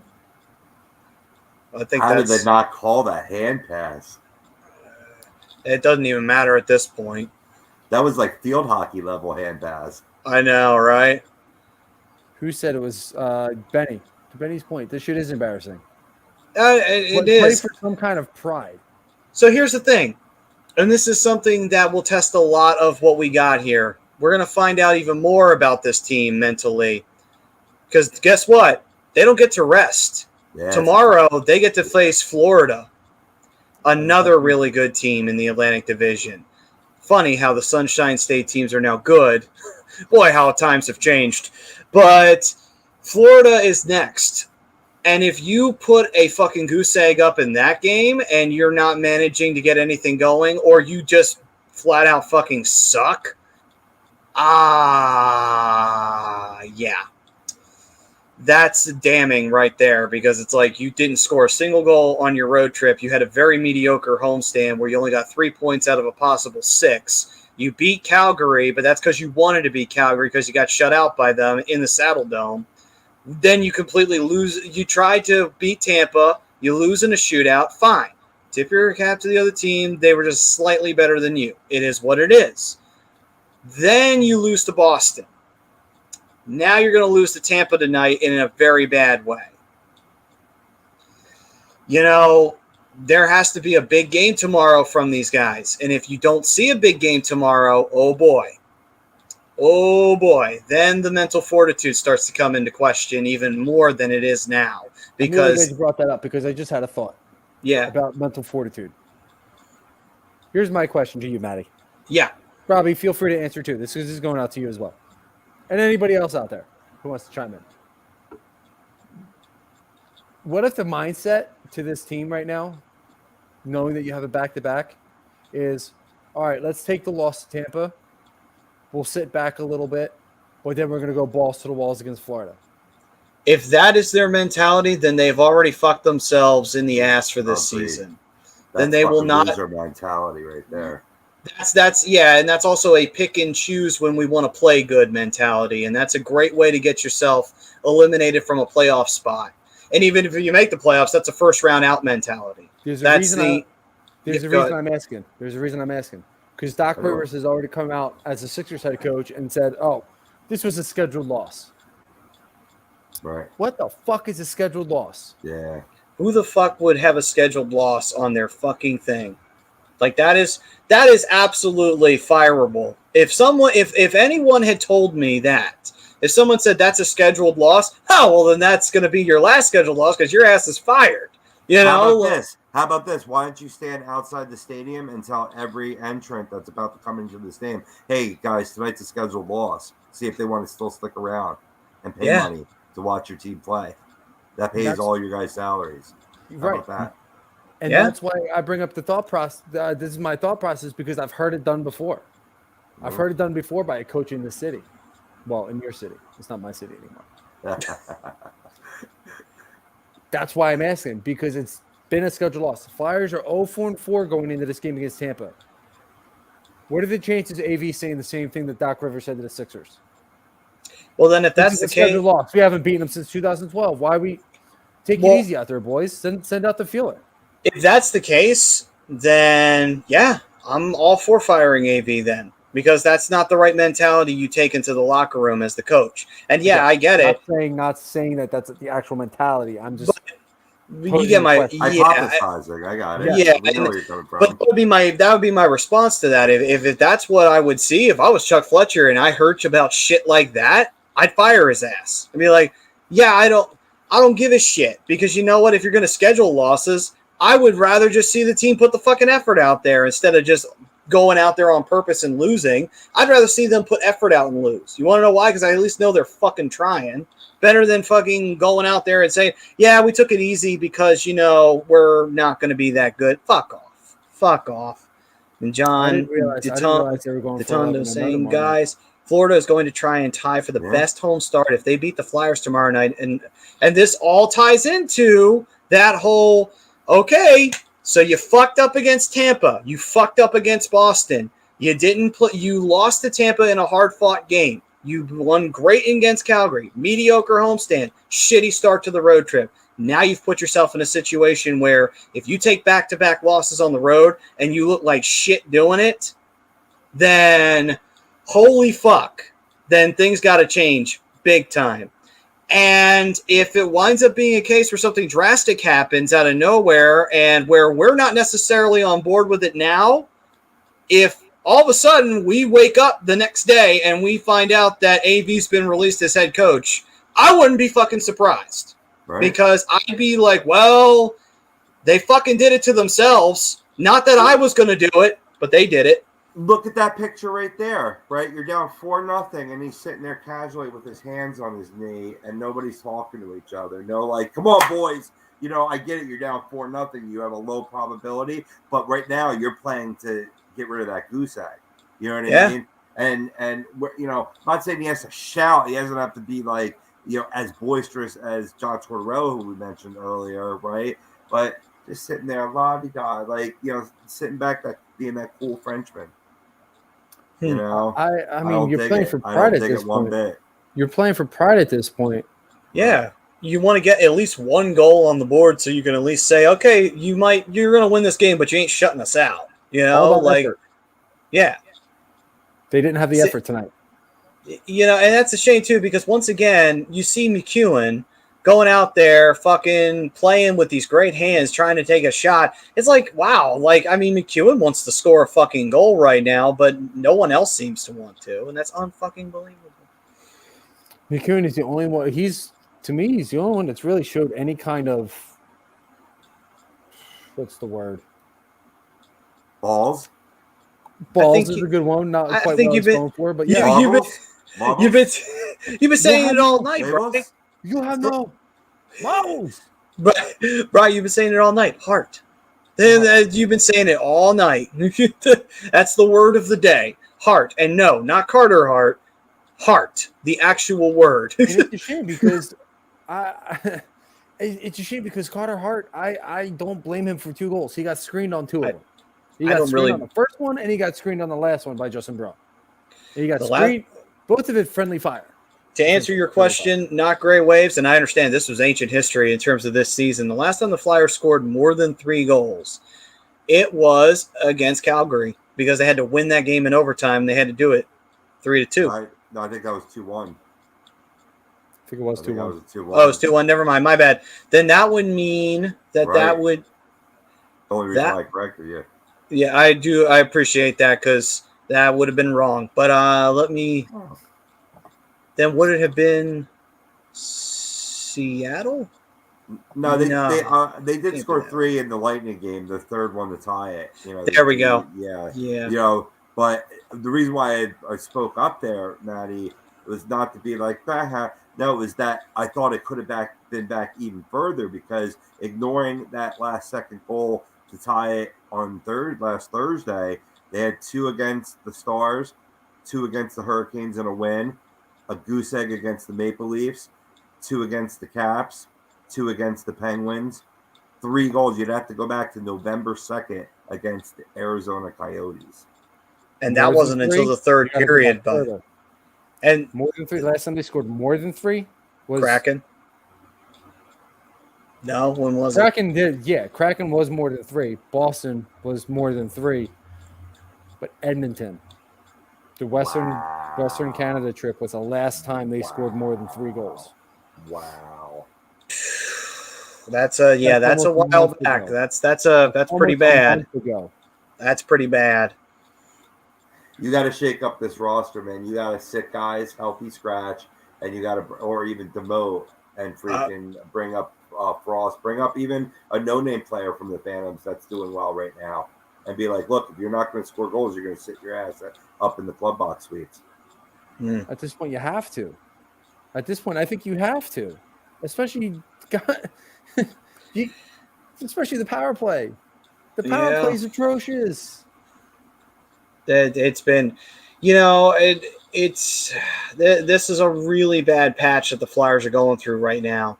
And the problem is, it's like, these are kind of things that we're seeing that we saw last season. And what's scary about that is that this team improved in the off season, and yet we're still seeing the same result. So it's like, what the fuck is going on here, guys? Is there something wrong? Is someone not getting head at fucking night, and that's why they ain't playing well? What the fuck is going on here, guys? Seriously. Such language. Yeah.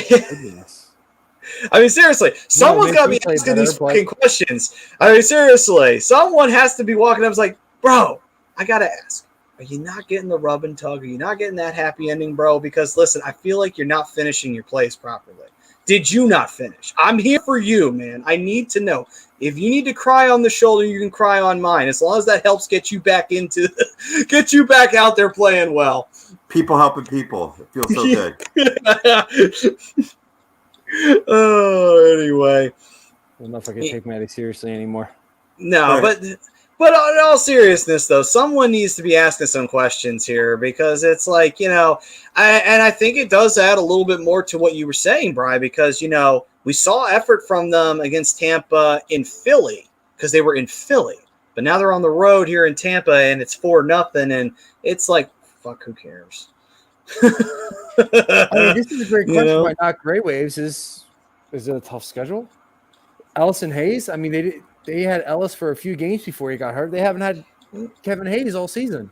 Well, to answer that, Ellis and Hayes are not playing because they were both re-injured after just playing. Ellis played 2 games. No, he played 1 game. Hayes played 2. Hayes got a goal, and Ellis got an assist, and Hayes also got an assist as well.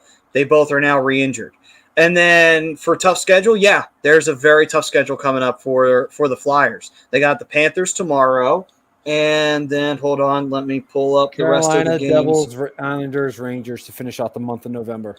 Yep. So they've got a very, very challenging road ahead for them. They don't have an easy game on their schedule. I mean, hell, the only easy game they had this whole month was last month. The easiest game they had was last month against the Coyotes. And even that was a hard game for them because they didn't get any goals until the third fucking period, which, again, makes you question what the fuck's going on.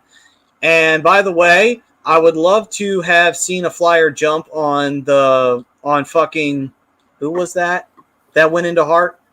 That's Bush! Get him! Sick. See, this is no fight. Look at that. Yeah. No, I don't even care. I don't even care if he was pushed by your own player. You attack him, especially in a 4-0 game. And balls. Balls. Braun gives this pussy a little cross check to him too when he's going down. It's like that. No. You're down for. I don't like about Provy. If he's going to be your number 1 defenseman, you got to get some grit, and he's just not a gritty player. He's like more of that elite Russian level. Which is why I think Ellis was so important to bringing onto this roster. And unfortunately, when he's out, thank you, Ellis, for being hurt. That plays very tough for smaller defensemen. Exactly, Matty. Another sign of a loss based on injury right now. Yeah, we really need him back. We really need him back. Again, for John, who's just joining us, and Not Grey Waves just joining us. Thank you. It's soft hockey. Like Robbie just said. Your goaltender just got run over. Any other team would have crushed Andre Palat for doing that. Absolutely. Would have put his head into Justin the fucking Braun ice. doing? Probably caressing his back. Yeah. Are you okay? I didn't mean to knock you over. Sorry, Carter. I accidentally pushed him into. It's I amazing. got Needs to be down his one throat. word for you. Your fist needs to be down his throat. So You need to knock more teeth out of his face. Yeah, because you're losing this game 4-0. You're not winning. Who gives a fuck what you do now? If that motherfucker had run into the goalie, that's the moment when it's time to cowboy the fuck up, and you immediately run into his ass. Like, that, literally. And even if you don't do it at that moment, when he's out on the ice next time, I don't give a fuck what you do. I don't care if you do the old, let's take my stick and let me chop his fucking ankles. I don't give a fuck. You want to know why? Because you're standing up for your fucking goalie, which in confluence with that, you're standing up for your fucking team, and you're standing up for yourselves. You need to send a message to another team that you're winning 4-0, but there's a price to pay with that. Yeah. And at the same time, it's a message sent that next time we meet, it's not going to go this way. And that's something that needs to be said and something that needs to be delivered, which was not at that moment in time. That's a big failure. Hell, I was fucking pissed when they didn't go after fucking Nick Suzuki for patting fucking Carter Hart on the head. They should have fucking drilled his ass into the fucking ice and fucking injured the kid. You know? To be fair, though, they did make up for it when they won. When they won that series, though, Derek Grant did pat Nick Suzuki on the head. So, you know what? I can't really use that as a great example because they did get him back for it. So I can't get too mad at it. That was funny. But that was funny, though, when Grant did the tit for tat, and he's like, haha, bye, Suzuki. Bye. Say goodbye, Montreal. Oh, my God. That was hysterical. I loved it. I still love that moment. That's still one of my favorite moments with Carter Hart. Nick Suzuki just skating by. Like, good try. Yeah. But again, no heart, no effort. There's nothing that this team has to offer tonight.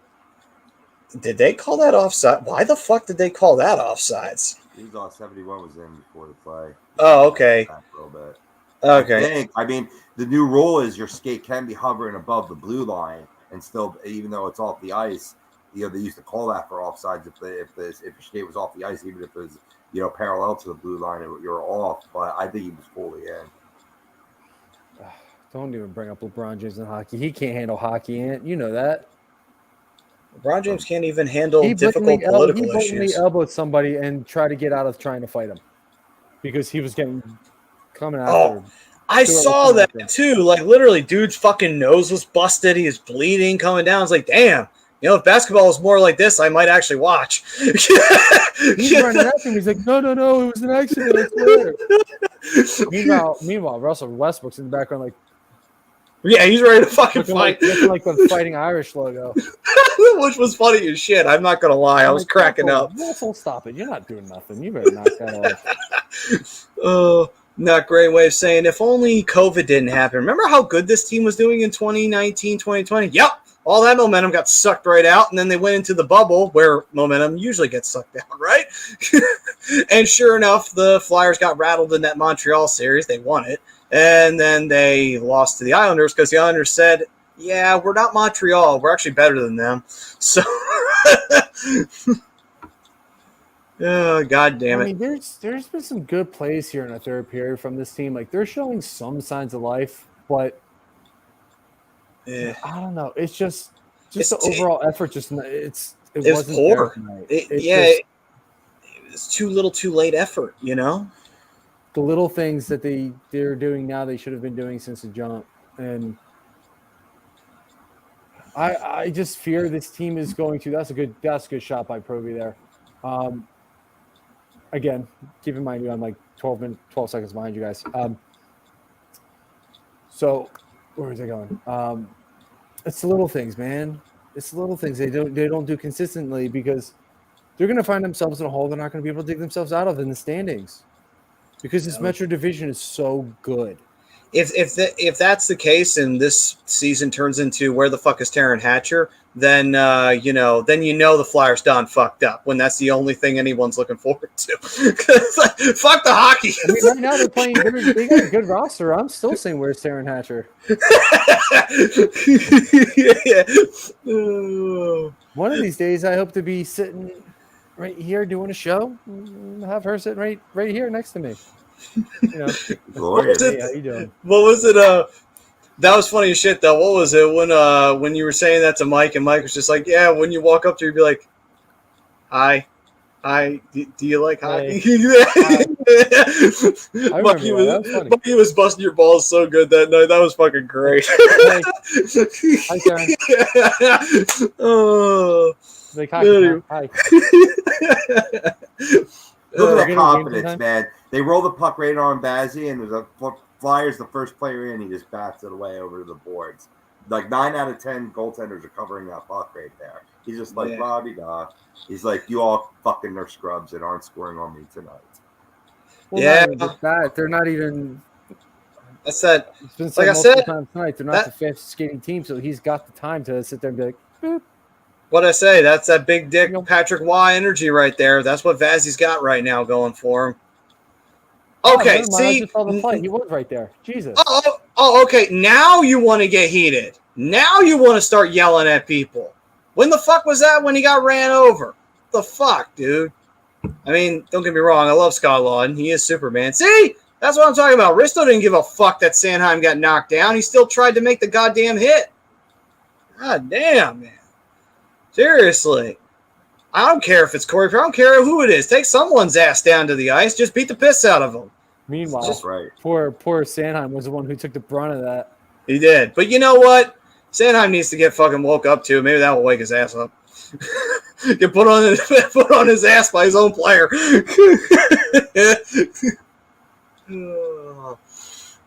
And he's saying, just hope it's a little slump early in the season, but the Metro is too good. This slump has lasted for like a month. And it has. And a lot of that, again, reason why we talked about it as it is officially final. Well, we talked about this, when I threw out that poll question of, are the Flyers relying too much on Jones and Hart? And I think now we can conclusively say, yes, they really are relying too much on them because, again, and it's not just them. They're relying too much on the defense. They're relying way too much on the defense to keep the teams that they're facing down to 1 goal or 2 goals. And it's like, at some point, that's going to bite you in the ass if your offense isn't going. And it did tonight because Tampa had the talent to make you pay for it. Tampa had all the talent in the world to make you pay for it. Teams will do that to you. If you are not playing strong offensively and you're only playing solid defensively, at some point, a good team's going to find a way to break your defense. At some point, really great teams can figure it out. And they did. They did tonight. And that's a shame. It is. It is. And it's scary. In less than 24 hours, you're facing a Florida team. Thank goodness that game isn't on TNT because that'd be a further embarrassment. They're coming live later in the night for a little Thanksgiving Eve game between Toronto and the LA Kings. What do you make of that game, Brian?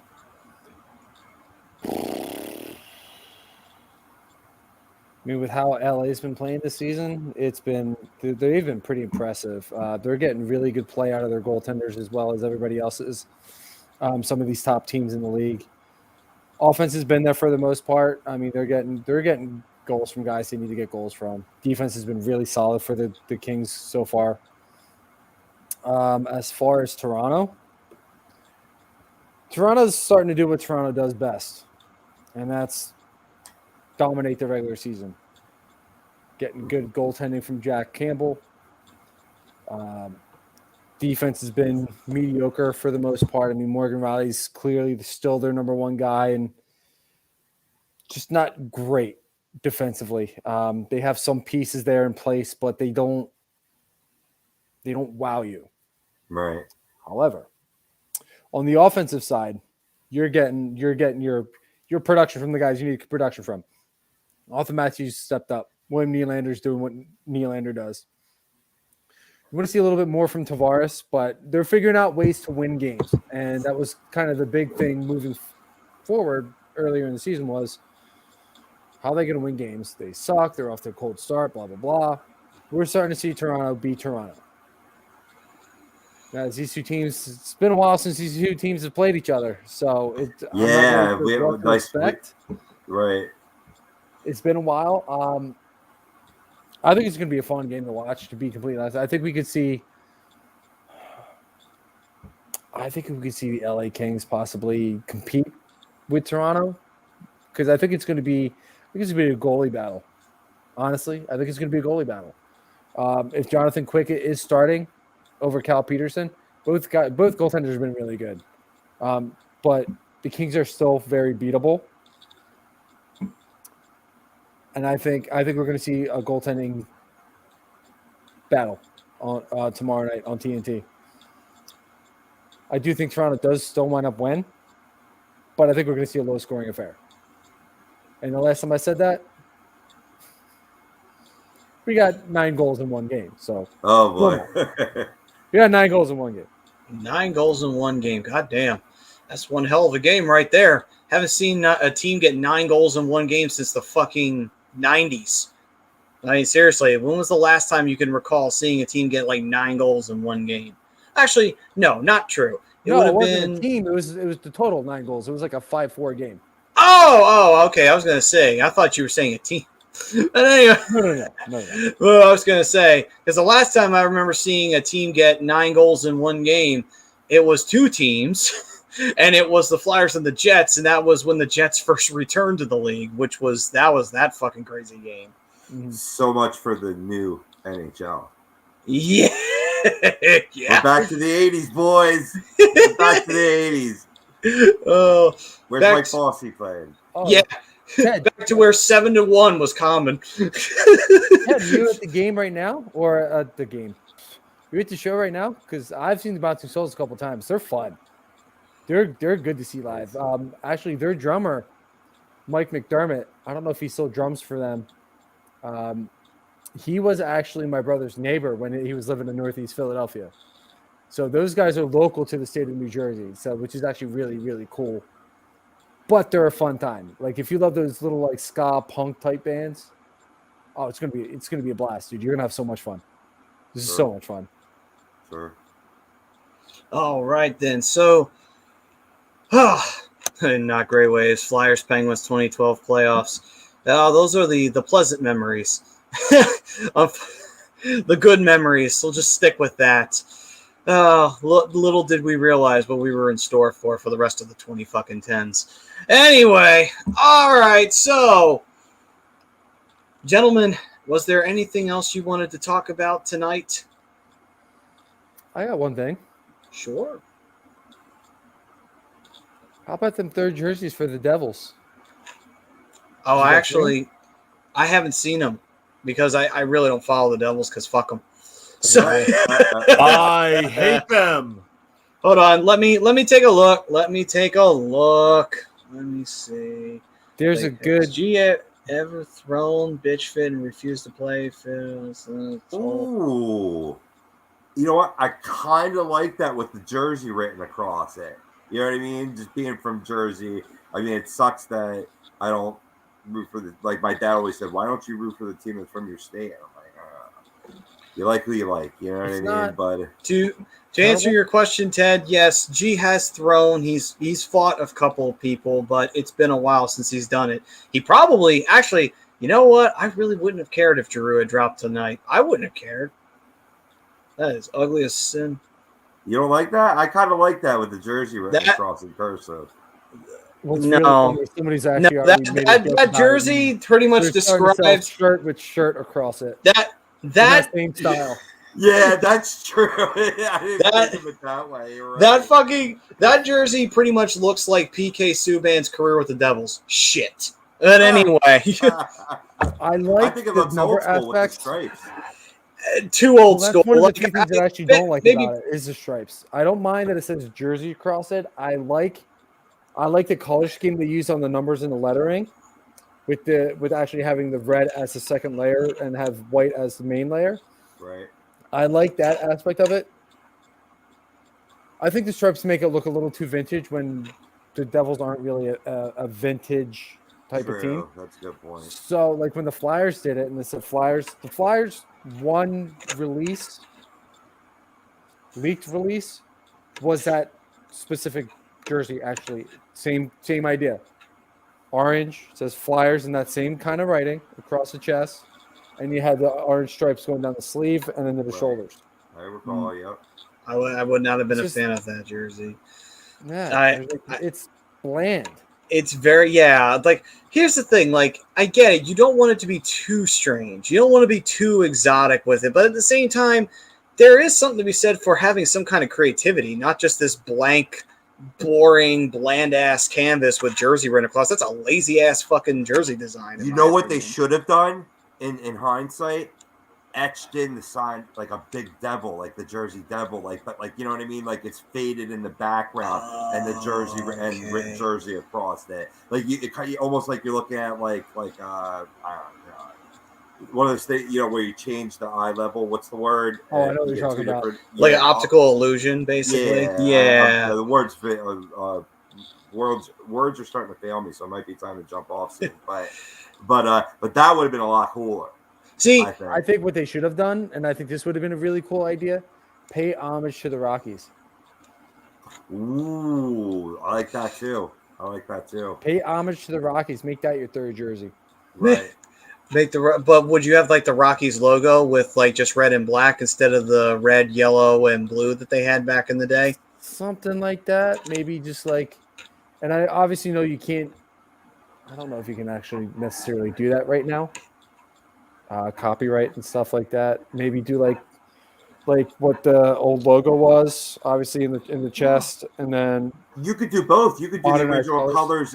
you could do the old colors and that, because you look at what the Boston Red Sox do. You ever see them wear those, like the Bruin, like they're like yellow and light blue, like total opposite Red Sox, you know. And then also, I mean, the Hurricanes did well. They 25th anniversary jersey. Yeah, keep the old logo. And have the old colors. Give them the actual colors. Or you can go to why not just make the Christmas jerseys their third jersey? Yeah. You can even do that. With the Christmas sweaters, the green and the red. There's your optical illusion. I love that. That reminds me of the hatred that I have for Scott Stevens. That whole fucking but when they were wearing the green and red though, they were irrelevant. So there was that. Maybe that'll bring the influence of cool. You guys are going to go back to being shit again, right? And being irrelevant, so no one ever has to deal with you ever again. Because when you wore the red and black, you pissed everybody the fuck off. So anyway, but that's a good idea to honor the Scouts too. That's another good one to go after. The Scouts, yeah. I mean, I was going to say too, like the Hurricanes did wear the Whalers jerseys, and they did have the Whalers colors and everything. So they did do that. They wore it a couple times. Yeah, they did. Yeah, and so I can't really say that would be the wrong thing to do. I mean, it's an option. Maybe they can honor both the Rockies and the Scouts, since those were the two teams that preceded them. You know, you could pick a night where you go through Team Heritage night or some shit like that, and you can have them wear those jerseys. I mean, Toronto wore the St. Pats and they had the green and white. So, you know, there's options to go around there. You know what I mean? So that means when the Flyers do a Heritage night, they'll wear the Quaker jerseys. The ones that they didn't wear for the Winter Classic in 2012. Anaheim had a Heritage night. They had a Heritage night where they wore the original purple jersey. Teams can do that as long as I believe they have to be considered that franchise. So if Arizona wanted to, if Colorado wanted to, they can go use a Nordiques jersey if they wanted to. Like with the retro last year, yeah. Exactly, with the retros. Mm-hmm. Yeah. So, I think but this time, a cool idea for the Devils is to maybe pay homage to one of their older organizations. But if they want to do it, though, if the Avalanche do it again, I think they should do it right this time.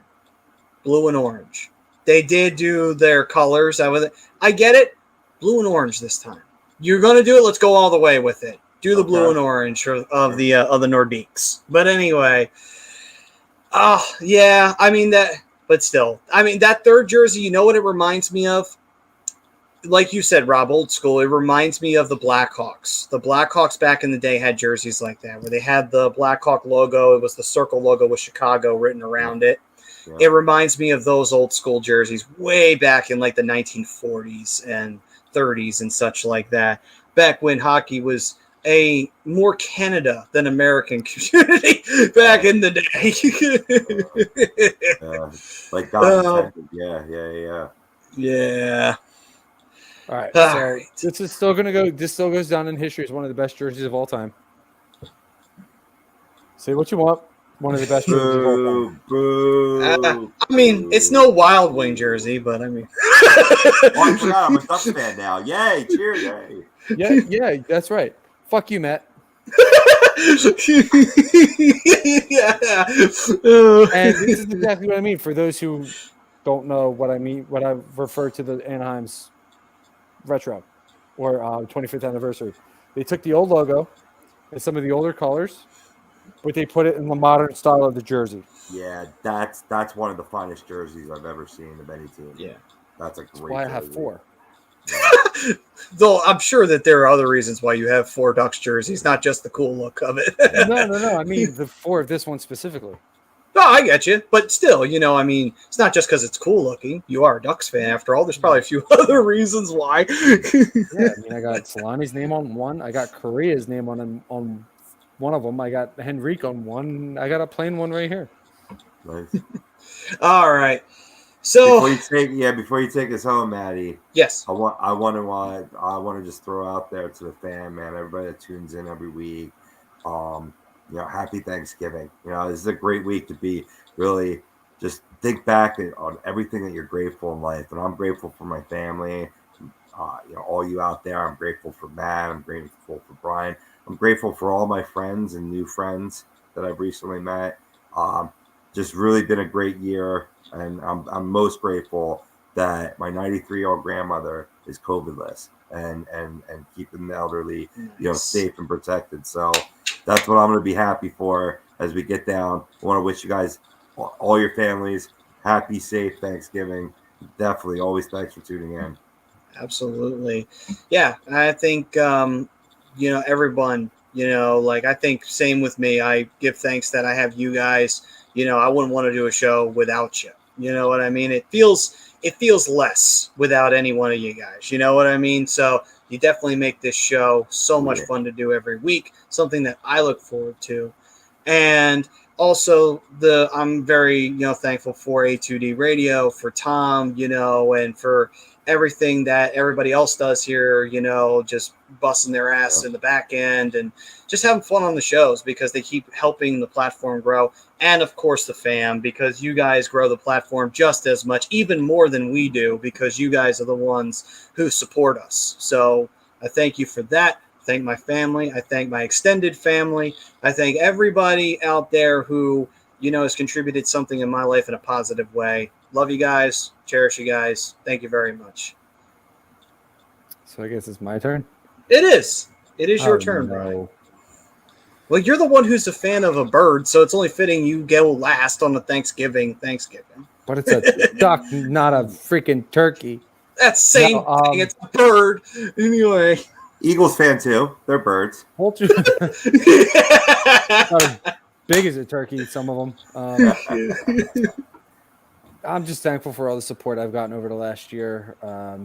Not just A2D wise from guys like Benny and Priz, and obviously you and Maddie there, Rob, Benny, and many of the other guys that tune in from week to week, our regular crew. The support of Tommy and everybody, to the support of my family moving down here. That was not easy on anybody. Still not easy, going into Thanksgiving and not being able to go home and see them is hard. It's going to be a tough couple days. I'm not going to sit here in front with you guys. It's going to be a tough couple days for me. But I am thankful for you guys, for HUD, the fam, the continued growth of this station, allowing us to do this every week for the last 7 years. Yeah, I mean, thankful for my family, thankful for my job, get to pay the bill every week, get to pay the rent every week, or every month. Sorry, if I'm paying this shit for every week, I think you might need to question that move. Yeah, I need a new place to live. It's been an interesting year, interesting 6 months. Since announcing that I was moving down here to North Carolina, and it's been an interesting couple of months, getting situated and getting a job and just kind of adjusting to life down here. It's been a fun adventure, and I'm looking forward to the next year that I have on my lease. And you know, the continued support of the HUD fan and people chiming in and every week, you know, you guys showing up every week, being able to talk hockey every Tuesday is fucking awesome. It really is. And couldn't ask for two better guys to do it with. And the fact that we've lasted 7 years, Robbie in and out for the last 7 years, but back with us. 7 years. Magic, Holy man. shit, man. 7 fucking years. God damn, that's a long time. Holy shit. And the ride's just beginning, boys. I know, The ride is just beginning. Oh, Yeah. Let's keep it going, boys. Let's keep it growing. Oh, yeah. Love you guys. Love the HUG fam. We literally can't do this without you guys. So hope you guys all have a great, safe Thanksgiving with your families, your friends. Be safe tomorrow night if you're going out for Friendsgiving. Please be safe tomorrow night. If you have too much to drink, please call Uber, call Lyft, whatever you have to do. Call mom, call dad. Do not drink and drive. Please, please be safe. Have fun. Happy Thanksgiving, guys. Happy Thanksgiving to everybody. Peace and love to everyone out there. And we will see you guys next week right here on the Hockey Happy Hour. We'll have another live reaction for you guys. And hopefully it'll be more like the Calgary games live reaction than this one. But we'll see you guys next week right here on HUDradio.com. Happy Thanksgiving. Peace and love, everyone. Stay safe, y'all.